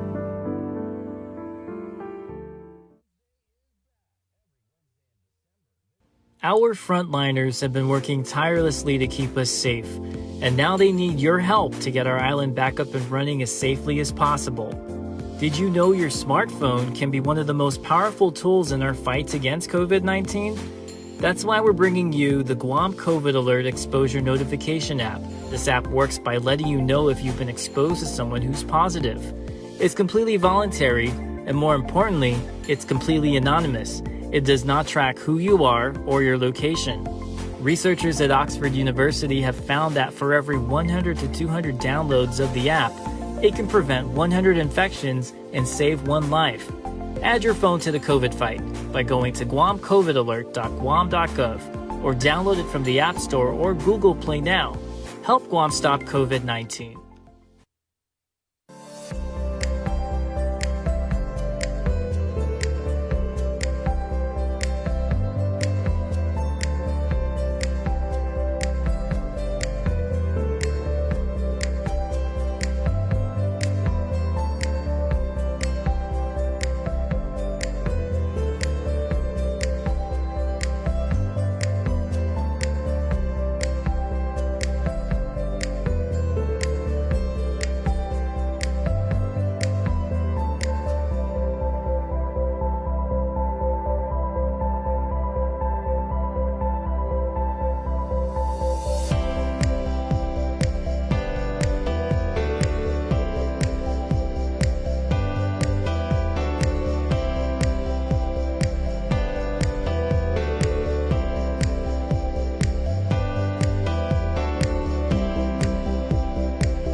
Yeah, Jay. What people don't see during the commercial. Sabrina went a little bit aggro for the holiday season. What? Because she was saying, like, she was like waving to me and she was like, hey, I need a wipe, and I was like, all right. So I held up, the less expensive and the unscented wipe, and she was like, no, eucalyptus and peppermint. And I was like, oh yes, ma'am. She wants the eucalyptus wipes. Yeah. Yeah. Hey, she knows what she likes. Eh? Those are good wipes, man. Yeah. Found them on Amazon. Wow. 9:10. Let's go into the KUAM News, the Zoom room here. Here's who's coming up, though. We have Sergeant Paul Tapau, the Guam Police Department. We'll do an update. We're asking him, has anyone got a ticket for a COVID ticket? And also Cesar Medina, Bree.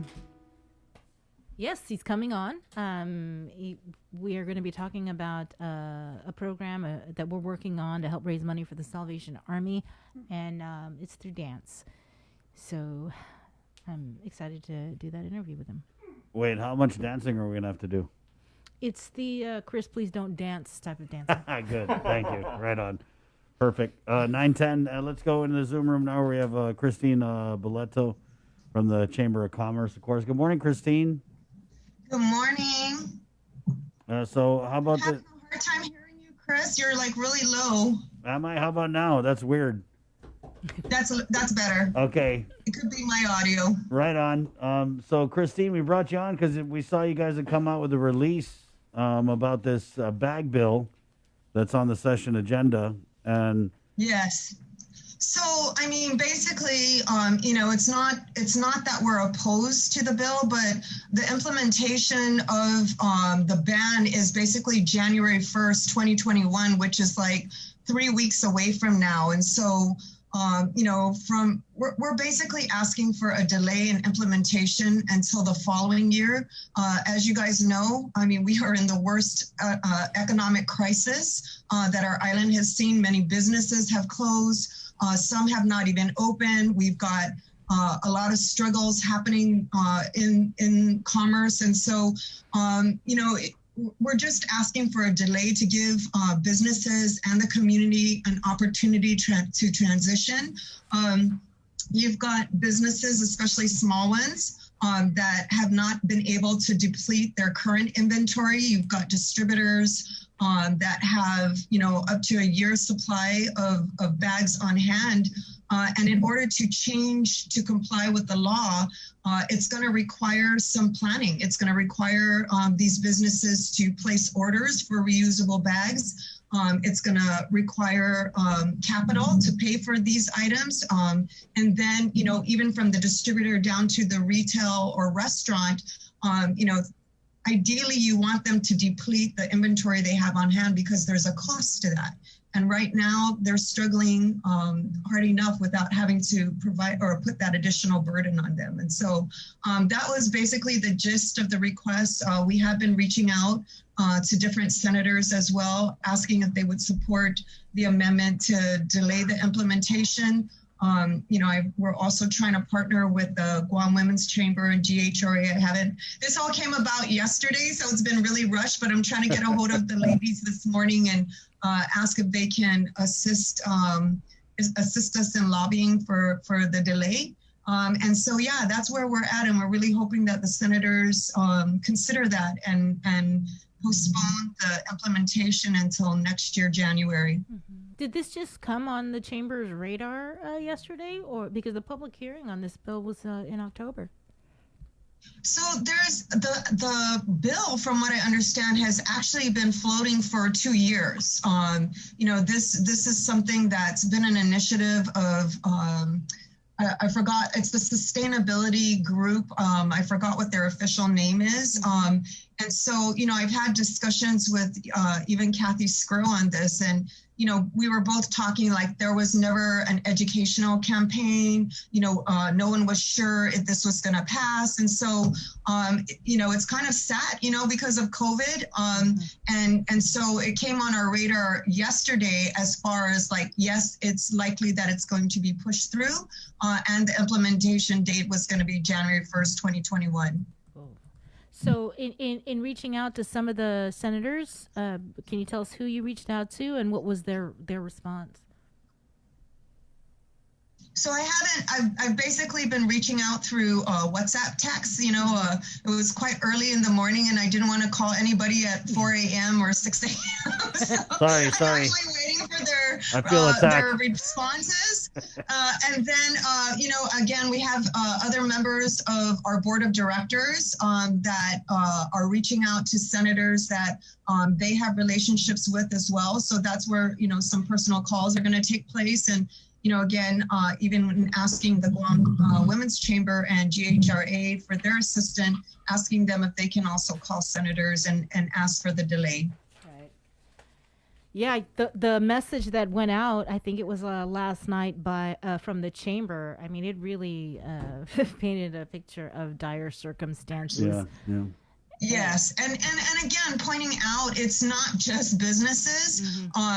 We talked about how even, schools have been using the plastic bags to package the different items that they've been handing out. We talked about farmers who use plastic bags right now to put their vegetables or fruits in as they sell it. I mean, everybody's been using it. Yeah. And so, again, we need time to just transition to the reusable bags. The current law that's being considered also bans biodegradable bags and paper bags. So when we talk about the banning of these bags, it's all plastic, biodegradable paper bags. So the only thing that would be allowed legally is reusable bags. And so, think about, I was talking to George Chu a few weeks back, and I was like, can you imagine mapo tofu being in a reusable bag? Like, it spills all over the place. So we kind of have to make that adjustment for some of the foods or items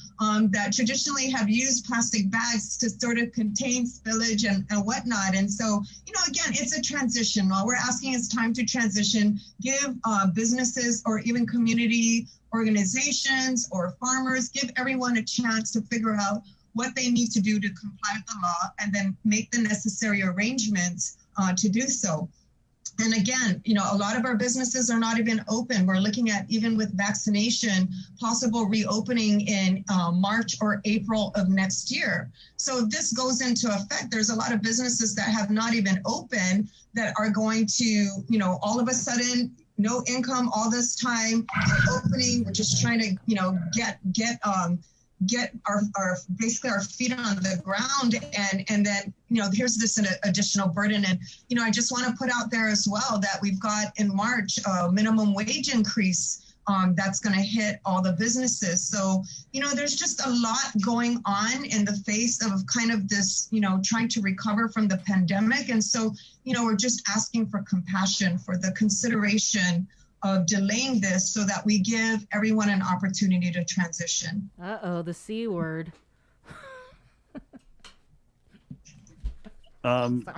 Christine, so what would you say to, and let me just play, the other side of this. When you talk about all the different groups of people who are using the plastic bags, what would you say to people who would argue that that's exactly why we need to get rid of them, is because everyone's using them? And then also, if you could, maybe people can't put it together in their head how great a cost plastic bags are. So when you talk about businesses that aren't open and having this existing inventory of the plastic bags, could you communicate to the audience how costly it is?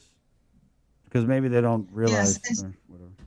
So I think long term, people all recognize that we do need to make this change, right? I mean, even if you go to the mainland and you go shopping, they haven't banned the use of those bags, but if you do use a plastic or paper bag, you're charged 10 to 15 cents for that bag. And so it really encourages you, because you don't want to keep paying every time you go shopping for those bags, to use your reusable bags. I think here on Guam, I don't think there's an argument that we need to switch over.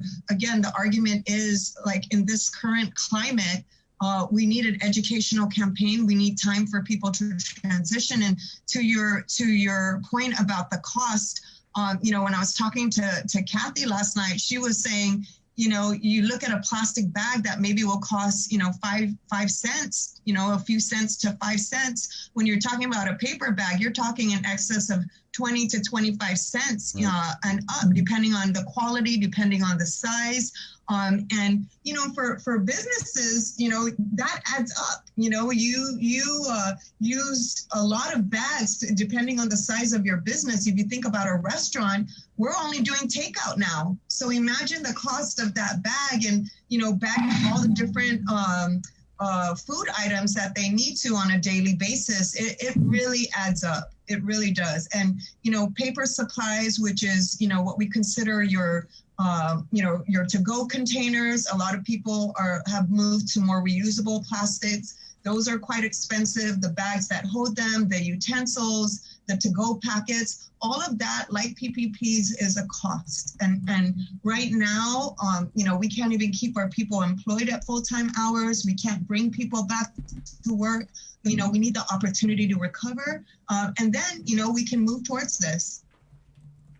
Are you good on the bags, Bree? Because I wanted to transition to reopening. Yeah. Okay. Wait, I'm sorry. So this doesn't include the sale of the trash bags, right? That's not. Can we still use trash bags? Let's say. Well, some people use those grocery bags. Yeah, we do. Hello, bags, of course. Right? What do you think's in the bathroom trash can? The plastic bag.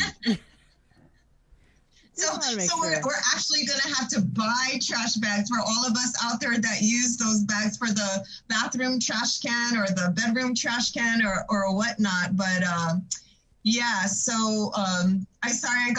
got sidetracked. What was the question again? Are we going to be able to use trash bags like the black ones, Yeah, they sell them. That's not addressed in the bill. It says retail or wholesale establishments may offer for sale or distribute to put reusable bags. I got you. Yeah, okay. So it's specific to retail and wholesale establishments. Okay. So Christine, with the CAR score, we haven't even talked to you since the CAR score was created. Where are you guys in conversation with the government leaders in terms of, we were told strive for 5, right? The CAR scores at 2. We spoke with the governor Giving Tuesday. She said, hey, December 15th, 16th, they're going to be looking at rewarding us, so to speak, with the easing of restrictions. What we've heard, the restrictions are going to ease first would be the social gathering restrictions. But, of course, in my mind, I'm wondering, have you guys had conversations about maybe increasing retail store restrictions or decreasing them? or any other type of restrictions in place for private businesses? We actually have, and at the time that we had the conversation with the governor, it was still just a few days with the low CAR score, and so of course, hearing from the physicians advisory group and the governor's concern is Thanksgiving, right? And what we can expect if people did not comply with the social distancing, if they didn't comply with the limitation on the social gatherings and so forth. And so what we've been advocating for and we've requested of her is that given that tomorrow is basically the 14 days, and if we don't have that spike, would she consider opening retail to 50% occupancy and doing in-dining as of Friday? And the reason being is that basically, if you look, we only have 2 more weekends before Christmas. For our retail establishments and for our restaurants, the holiday season is the key, time of the year out of the entire year where it makes or breaks a business, where it really gives that boost that's needed to get you to where you need to be as far as, for your year sales and so forth. And so it's so critical that we provide the opportunity for our local businesses and restaurants to get that little boost, at least for the 2 weekends leading up to Christmas, rather than having people continue to do online shopping. Because the reality is people are shopping, but they're just not shopping locally. And, we're really, really hoping that she will make that decision tomorrow. We have a meeting with her tomorrow, and that she will give that consideration. With social gatherings, I know that she does want to also provide a higher amount of people for the holidays, but from the business perspective, from the chamber's perspective, we're really just trying to push for the business openings as quickly as possible, and of course understanding the concerns that they have. So you're going to tell her, we really, really, really, really, really, really. It's so funny when we get these people on the show and they talk about having to meet with the governor. It's like they're also, we're really, really going to ask her. Sorry, Christine, I don't. Ultimately, it is her decision. Of course, yes. and that's the only thing that we can do. We have a good relationship with the members of the physician advisory group. And we're on talks. All we can do is advocate and request for consideration, but ultimately it is her decision. And it's up to her to take the recommendations or not. So yeah, we really, really, really want businesses to open, and we really, really, really wish we could. I know. It just reminds me of having asked my mom, like, Mom, pretty please with the Zori on top. No, but you're right. Christine, this peak or fun lockdown. Basically, we've shown that we were able to get the CAR score down, even with all these so-called restrictions in place, right? So it's been shown that we flattened the curve, or at least kept the CAR score low with this existing set of circumstances. So, of course, it only makes sense for you guys to argue that we open it up a little bit more. But, when we talked to Crystal and some of the doctors, they had indicated that the governor would first be inclined to tinker with the social gathering restrictions. So, keep us posted. We're definitely... Yeah. Of course, if you look at it, the biggest spread of this virus has occurred in those social gatherings. And so, that's why, we're just kind of, advocating that opening the businesses first and foremost before even relaxing social gatherings is less of a risk.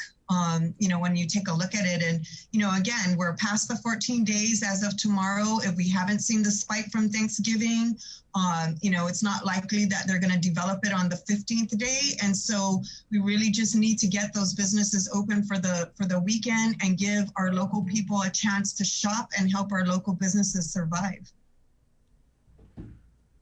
Right on. All right. Christine, thank you so much. Thank you. Appreciate your Have time. a good day, guys. Yeah, be safe. You too. Okay, that's the Merry Christmas if we don't see you before, but I'm pretty sure we'll see you. A copy of my or a picture of my tree. Yeah, we're doing a contest, Christine. We're doing a contest. We're doing a contest. If you want to join, there's cash prizes. Right. It's for outdoor decorations. It's with Right. the Island-wide Beautification Task Force. Right, help you offset the cost of those. Benella's doggo because I'll jump in for Benella's doggo. Yeah. Yeah, so you just decorate your house outdoors, and then you tag us with the hashtag Making Spirits Bright GU, and you could win cash. And then we also have prizes, right, Bree? Yes, it's we've got $4,000 worth of cash prizes. That's it. You buy you a lot of reusable bags with $4,000, Christine. Hey guys, thank you. Thank you, Christine. Esta, okay. Let's keep it in the Zoom room. We have Sergeant Paul Tapau standing by, but I want to get Lillian Posadas of the Guam Memorial Hospital. Lillian, I'm sorry about that, but thank you so much for coming on. Good morning. Okay, understand. Viva Santa Maria Carmelin. Viva! Yes, that's right. Were you able it was to a see? beautiful day yesterday. Yeah, we saw, we were able to share the stream when she went by Guam Memorial Hospital, and what a touching scene. Were you able to go out and greet Our Lady when she went by? No, I was down at Adelup. We had the cabinet members were there. Right. So it was beautiful. It was really nice. Yeah, I think Guam really Very needed that. Yeah, definitely. So, of course, bringing you on for our COVID census update, and you know the deal. If you just want to get right into it, Lillian. Sure. The which one? I didn't hear that one. The COVID census. Okay. Yeah. We are at 32 this morning.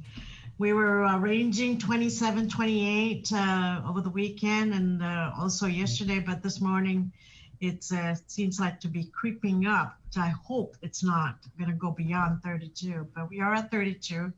And of the 32, we have 8 individuals needing ICU level of service. And of the 8, 6 of them are on ventilator support. The SIF, the Barragata Heights SIF, we're standing it down. The 3 individuals that were there are now back to GMH.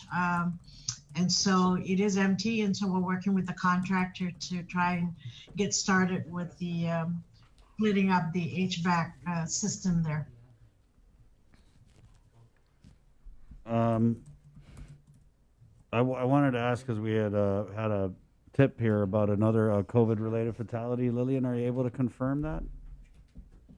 Today here at GMH, I haven't heard. Sure. We had one yesterday, but it was a non-COVID individual who passed away yesterday, but not COVID related fatality. I haven't heard that. I haven't received the information from our nursing supervisor, but I'll follow it up today. Thank you. But as of this morning, 7 o'clock, there was no COVID related fatality here at GMH. Okay. Well, we can only ask, right, Lillian, if we hear stuff. So. Oh, absolutely. And I tell you what I know, what I have. Right on. I haven't gotten the information, but I'll follow it up right away. Okay. Thanks, Lillian. Uh-huh. And as far as staff, we are still at 93 staff, total staff who tested positive. 1 was still in isolation as of Monday. No news COVID positive test of staff, and nobody is in quarantine right now. So that's where we stand. Lillian, with the steady decline in the hospitalizations, have you been able to have some of the staff who maybe worked during the whole pandemic, are they able to get leave or take time off to kind of regroup? We're trying to do that, but on the non-COVID side of the house, the numbers are up. Yes, people are coming in with non-COVID tests, but they are coming in pretty sick. What are we saying? We have the ICU non-COVID side.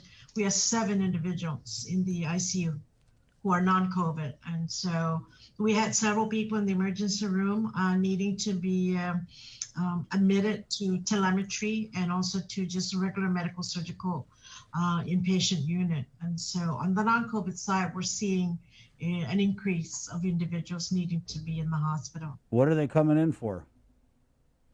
Many different conditions, heart conditions, telemetry, they need to be on telemetry. Their diabetic conditions, and hemodialysis, kidney, end-stage kidney disease. Those are the variety of conditions that are coming in. How much of it is it because, during this whole pandemic, there are people that have stayed away from the clinic, that have stayed away from the hospital because they're just too scared that they might catch COVID? Absolutely, yeah. And that was one of our concerns, is that, those with chronic health conditions, they're not able to go get follow-up treatment with their doctors or even get their medications, refilled. And so that was our concern, and that's why we need to be prepared to then accommodate individuals who end up needing to be in the hospital. Hopefully that their hospitalization don't need to be long and that they can go home. They can be discharged. But would you say that the reason why you're seeing this increase is because of that feeling that people didn't want to go and get their checkups and follow up? I don't have the numbers, but that certainly is it's a very strong hunch and strong speculation that those individuals with chronic health conditions have not been able to get follow-up care with their doctors. And that, they're probably scared. Absolutely. What about the staff that we've acquired from off island? Are we throttling back the number of people that we have here, or are we keeping them on hand just in case? The staffing, the additional staff that we have from the staffing agencies. Yeah. We didn't receive it recently. We've lost quite a bit, and we will be getting some next week. But not a whole lot again, because remember, we're competing also with the mainland. Lots of hospitalizations and lots of demands for nurses and for doctors throughout the various states, particularly California. Their numbers have really spiked up, and their numbers of people needing to be hospitalized have really spiked up. So they're also, challenged to get more nurses and more doctors into their hospitals. Wow. So that's an unanticipated consequence that we're seeing here, right? Because of that surge stateside. Yeah. So it's very possible why we're losing some of the nurses who are here. Have you had any, we're losing nurses here, and you're saying non-COVID census is up. Are you having any issues juggling staff between COVID, non-COVID? Are we good on the staffing? Knock on wood. No, not really. We have the staff, and so we are, and the staff have been very, very, accommodating and adapting to where they're needed. We assign them to. All right. Any updates on Bamlam and Nivimalb? Total of 10 so far. 10 individuals received the monoclonal antibody therapeutics. That's the last count I received was 10 individuals. Yeah, no complications, right? No complications so far. Yes, and we're really looking forward to getting the vaccines to get that started. Anything in closing you want to add, Lillian? No, but just again to continue wearing the mask, continue social distancing, and we continue this fight against this COVID virus. So we just have to continue. All right. Thanks, Lillian. Thank you, Lillian. Take care. Jay, what do we have? What do we have? Lillian, Vanilla's doggo? she's hungry. Vanilla's doggo? Man, everybody wants Vanilla's doggo, but we're trying to get Sergeant Tapau to hook us up. If I find some, I'll send some over to you guys. Thank you. Yeah, but we do have virtual Sandies. Are you a Sandies fan, Lillian? Those are good. Okay. Alrighty. Yeah. Bye-bye. All right. Thank you. Take care. Basta. Adios. We'll keep it in the KUAM News Zoom room. Move along to Sergeant Paul Tapau, who I had no idea. Sarge, I know he's known for his stuffing in the family.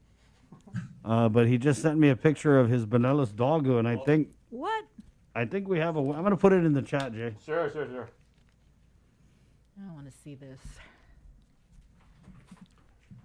Is it a special kind? Oh, he's even using organic agave in the raw as the syrup there, Sarge. Yeah, low glycemic. That's why. So we got to take care of him and uncle. So amen. My mom is she's a doggo fan, but growing up in where I grew up in Agania Springs, doggo wasn't our go-to. It was actually gatdo, and you ever tried Alain gatdo? That's more work than the doggo. So a lot of the sinus and the Amcos, they know what gatdo is, and that is a delicacy right there. If you ever happen to try gatdo, you're gonna convert over to that side of the shop. But this picture you sent us, it's the doggo, right? Yes, that's doggo. My wife was fortunate to be the recipient of a nice size of a batter, and we did some test run just to get ready for the holidays, and kids enjoyed it. And she freaked out because she didn't know I was a good ball squeezer. Yeah. Oh, I didn't know you were one either. Yeah. Yep. That's the one thing you can, when you talk about making doggo, you got to talk about squeezing balls, and you squeeze them. Absolutely. Where do you No squeeze? spoon. Where do you? No spoon. No, it's all by hand, right? So it's a hand squeezing of balls. Yeah. So you grease up your hand, put some olive oil. Amcus would tell you that it's to prevent itching, but it really helps in releasing the. That's the old way. Can we get the camera off of Sabrina for a minute, so Sergeant Paul Tapau and I could talk about squeezing balls without giggling in the background? Yeah, and so the olive oil, when you put it there, and Sarge, so can you give us a demonstration? Because I actually did a training with Auntie Natty, but... So really, the level of the pan and how well you're brave enough, because, when you do doggo, right, the fear is it blowing up in your face because of the water. So you really got to let it sit, let it settle, let the yeast and the flour, whatever you put in there, but more importantly, let it rehydrate itself from the water. And then when you're ready, you grease your hands up, and it allows a better function and better, it's better than the spoon because it doesn't get stuck. But it all comes with the tip and the squeeze and the turn. That's it. For the pinch. Yep, you put the tip, and then you do a little squeeze, and then you turn, and you pinch. And you pinch. Right. And so I don't know if we can get that picture up. It's up there. So yeah, Sergeant Paul Tapau, get ready. The orders are going to come in. Because I don't essence the doggo anymore. That's a lot of work. So hollowing it and essencing it is that's backbreaker. So the big ups to those who are selling the batter. Right on. I would gladly pay $40 a batter if that's the going range. Than looking at a raw doggo sitting there at the table, and it's like, oh boy, here we go. We have your doggo up on the Facebook Live screen here. That's really nice, Sarge. You know what? Because I fried some a couple weekends ago because we got the batter too, but I used the little tiny ice cream scooper. Yeah, it gets stuck. It's better the hand technique. Right. No. Your hand, it's easier to come out and. Yeah, I felt like I was being. Too American when I used it. I was like, I tried the ice cream scooper, guys. You don't want to touch it? No, I just, I'm not always in a rush to squeeze balls in my hand. And I wanted to try it. I just wanted to see how uniform it was, right? Because you're right, when you get it down and you're doing the squeeze and you have it down, they're all pretty much the same size because you want that consistency, right? So I just wanted to try it out with the little ice cream scooper. So we're all set for Christmas. So we got the doggo in the fridge, and we're ready. So where'd you get your batter? The wife was fortunate enough to get it, so that was she was able to get some, and back in the day, it's like we would never have purchased the batter. We would have to actually, because we have doggo behind my house. Right. I personally just let the pigs run wild on that, but. Right. When the Amcos ask for it and we have to hulle it and assist it, that's the one that I'll cook it if you clean it. Right. Sarge, let's get into official business now.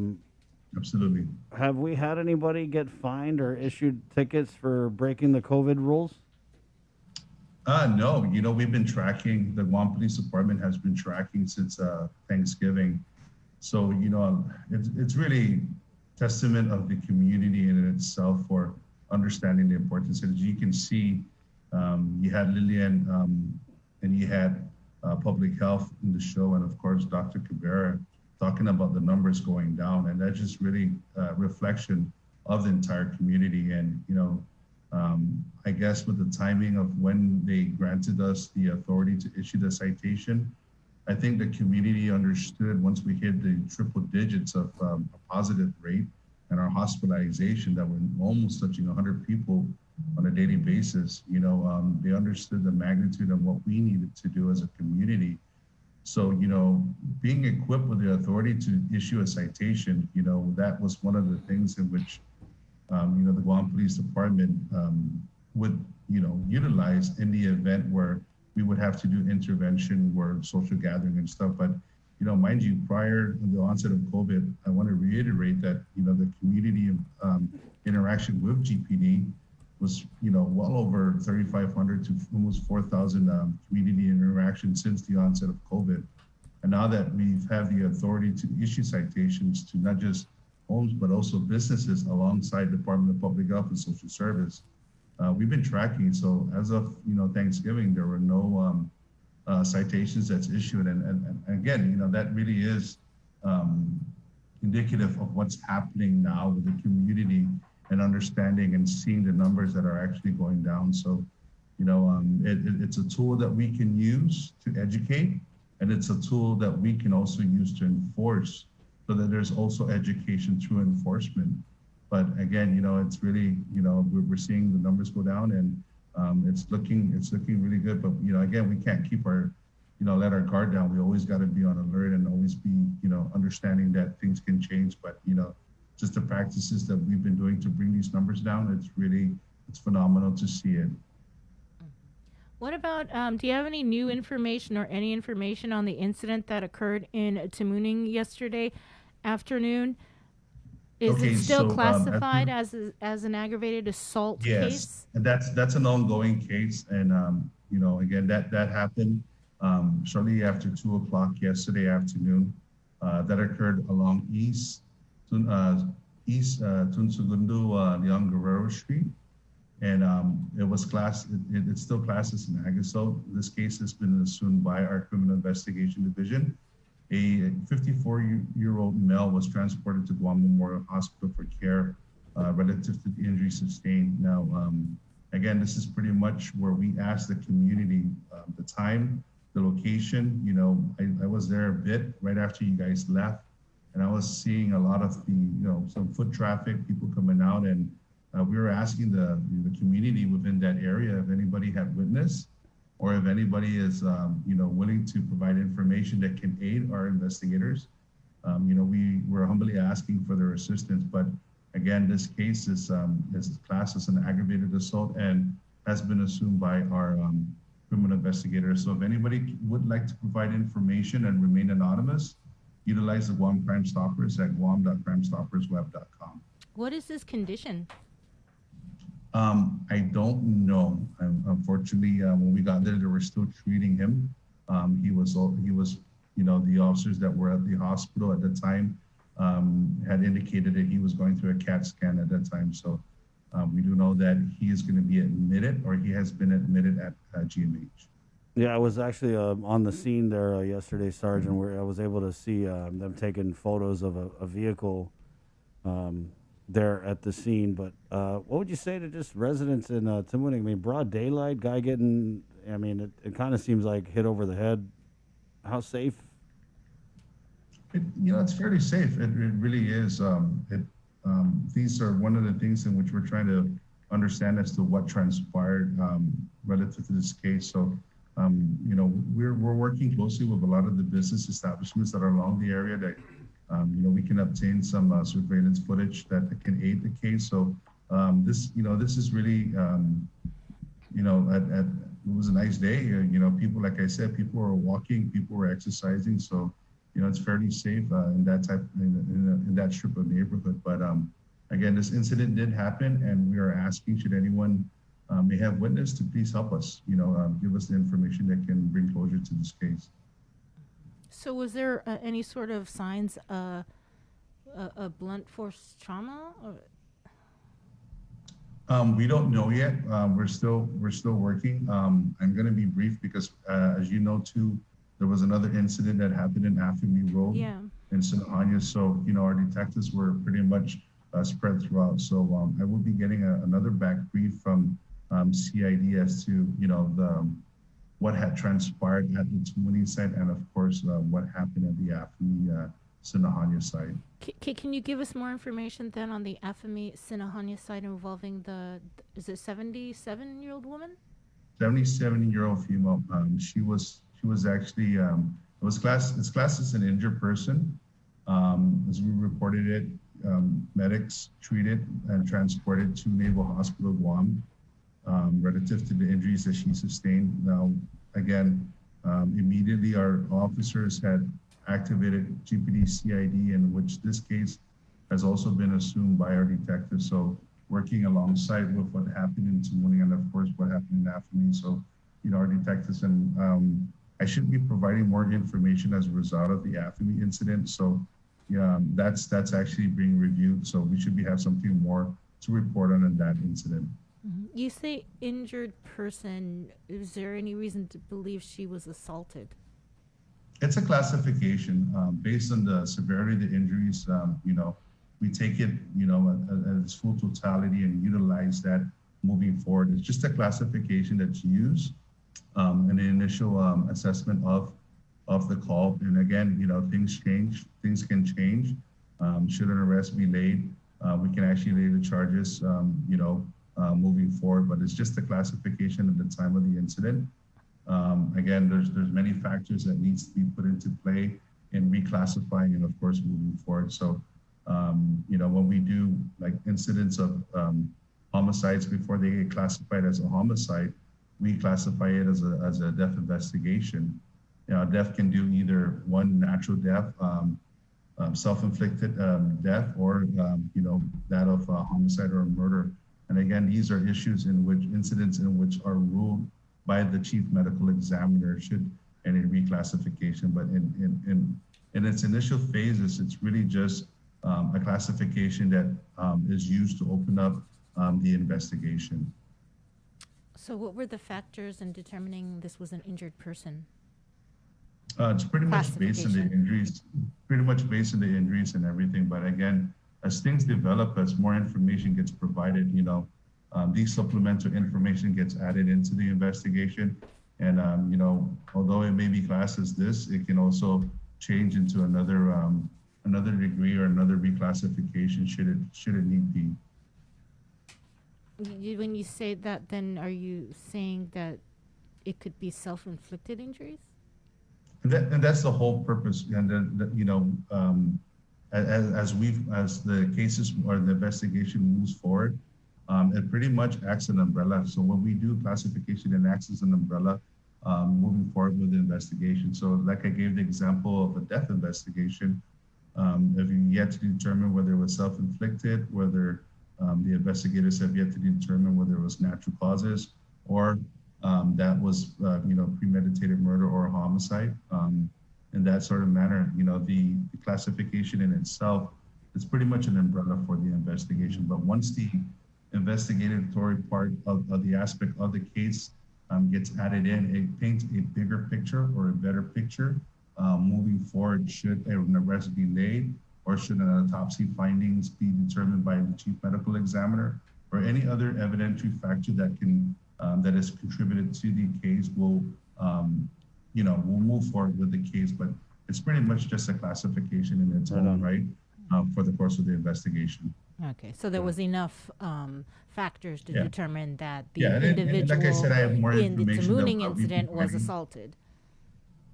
I'm sorry? So there was enough factors to determine that the individual in Tumuni was assaulted. Moving, there was findings and everything, and when we got the when we moved forward with classifying that incident, there was factors that determined that was an aggravated assault. Anything on the fatality in Santa Rita? We are waiting for the autopsy. Again, reaching out to, I've yet to reach out to our investigators from the Highway Patrol Division, and it's unfortunate that this happened on our roadways, and we work, but again, we're going to wait for the autopsy, and we should be releasing some information about the causation and of course the crash in itself, and be able to identify the victim that was involved in the crash. Any word on the skulls that were found? They were what do you call that? Transported to the chief medical examiners for examination. The skeletal remains that were found in Adelup, again, and of course the one that was found in Mahina, two separate and apart incidents, not related.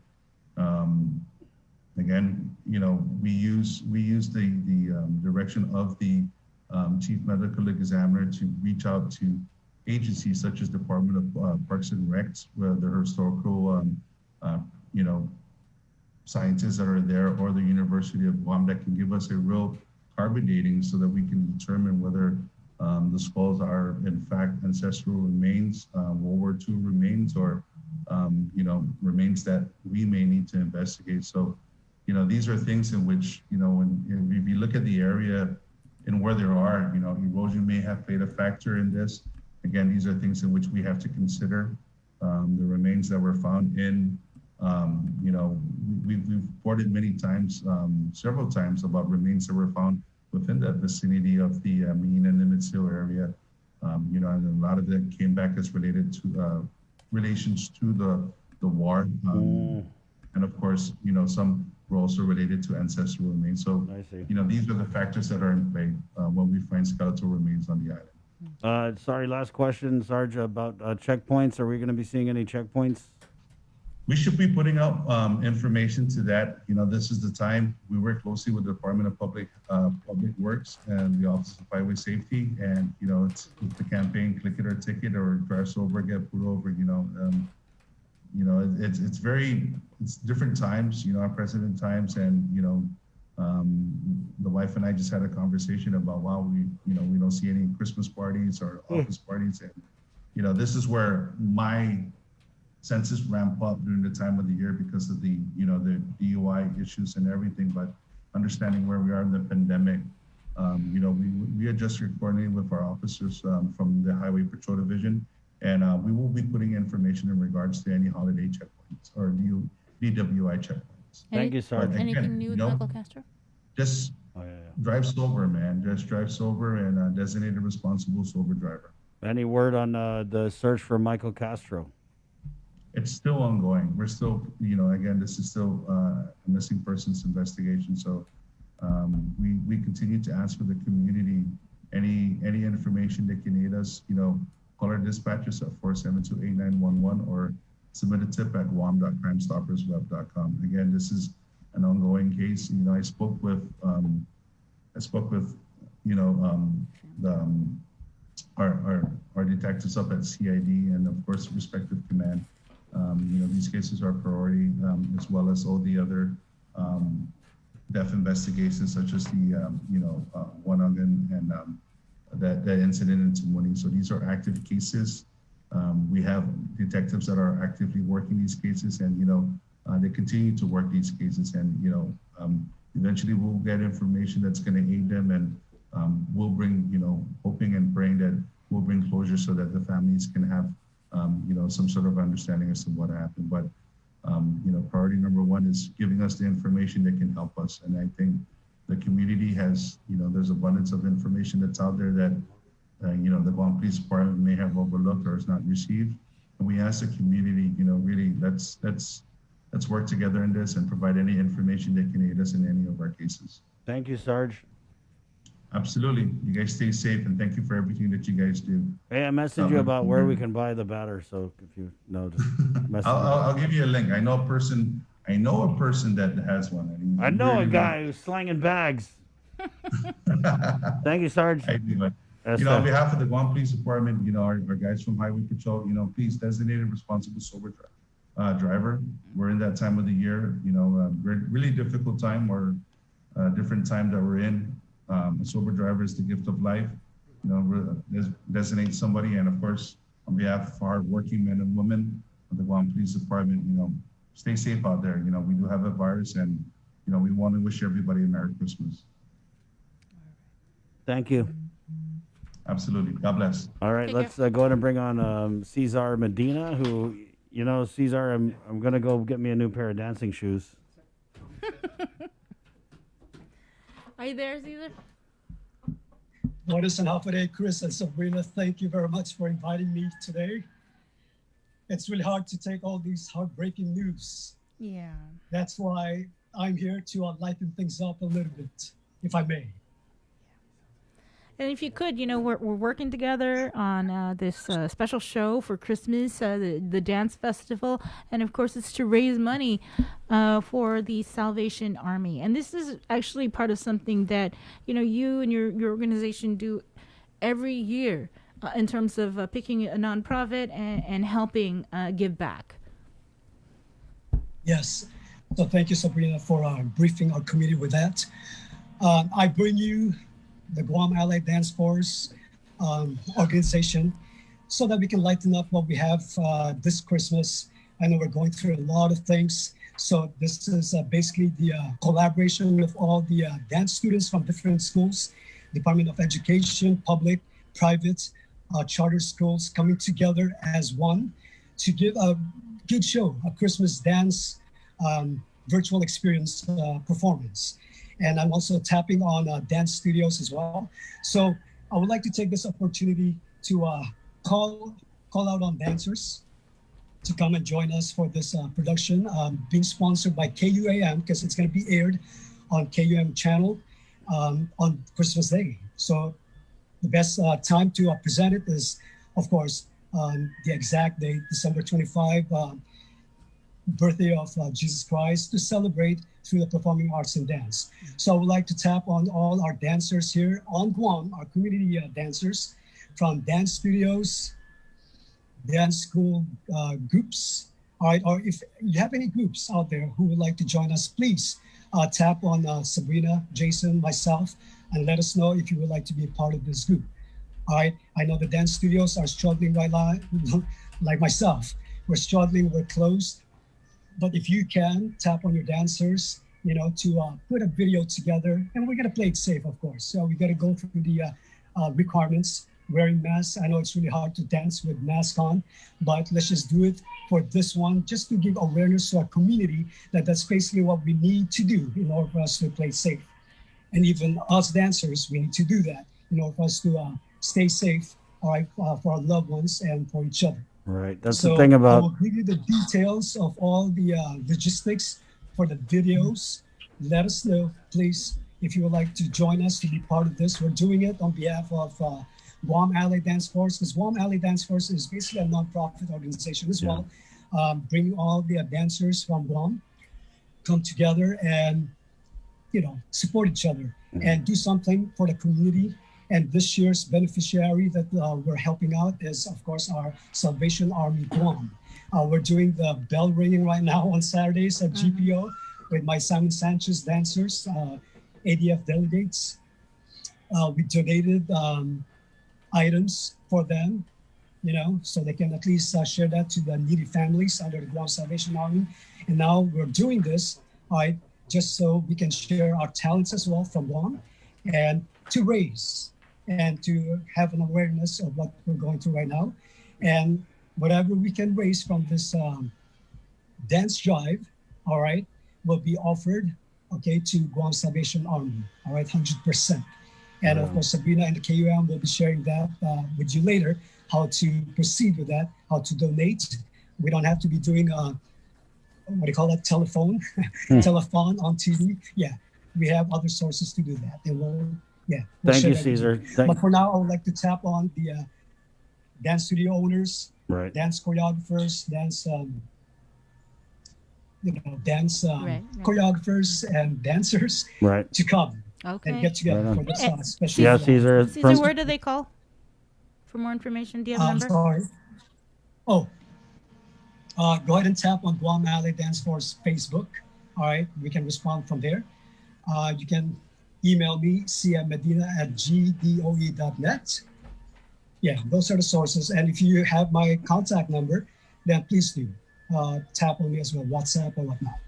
Thank you so much, Caesar. Did you? Thank you Yeah, for I having just wanted me, to say. and we were going to do a good show. I just wanted to say, from one dancer to another, I know it's been hard during this pandemic, but just don't stop dancing, bro. Yes, I won't. Yeah, this is basically my calling. All right, even though I'm hitting that age, I'm still up and going. Just so we can inspire the rest of the aspiring dancers here on Guam, and to give something back to the community. And that's all I can do. I'm not rich. I don't have any place to offer, but my dance and my dance services. So we'll do this, Guam. together. Amen. All right. Thanks, Caesar. We'll continue to get the Thank word you. out. I think we know a couple of dance Yes, groups. Yeah, there's a couple in the studio. Thank you, Chris. Thank you, Okay. Caesar. All right. Okay. We'll see you Bye-bye. again. Talk to you soon. I'll see you.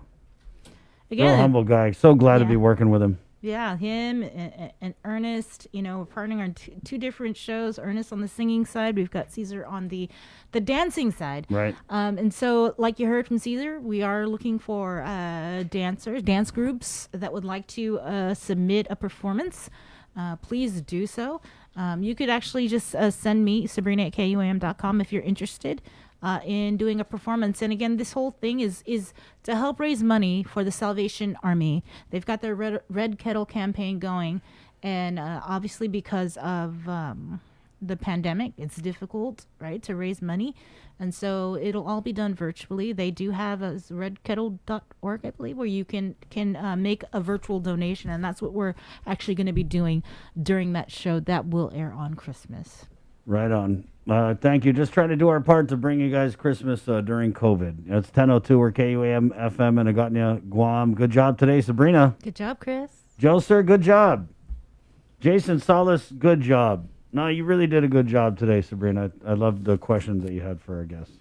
It was a good cross-examination. I like what you were doing with Sergeant. It's always fun when you and Sergeant Tapao get on.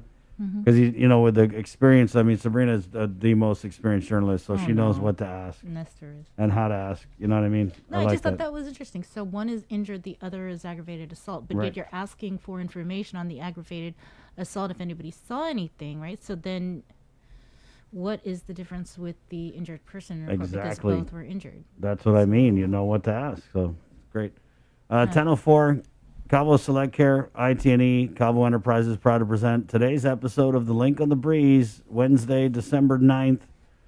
Just real quick before we go, just wanted to offer condolences to my mom's sister, my Auntie Elaine, as my first cousin, Patrick, has passed away in California from COVID-19. It just happened so fast, and we had the family on WhatsApp last night. So, again, condolences to my Auntie Elaine and my Uncle Tom and my cousins Kenny and Jeff for the loss of their brother Patrick. So, Sincere condolences to you, Chris. It's 10:04.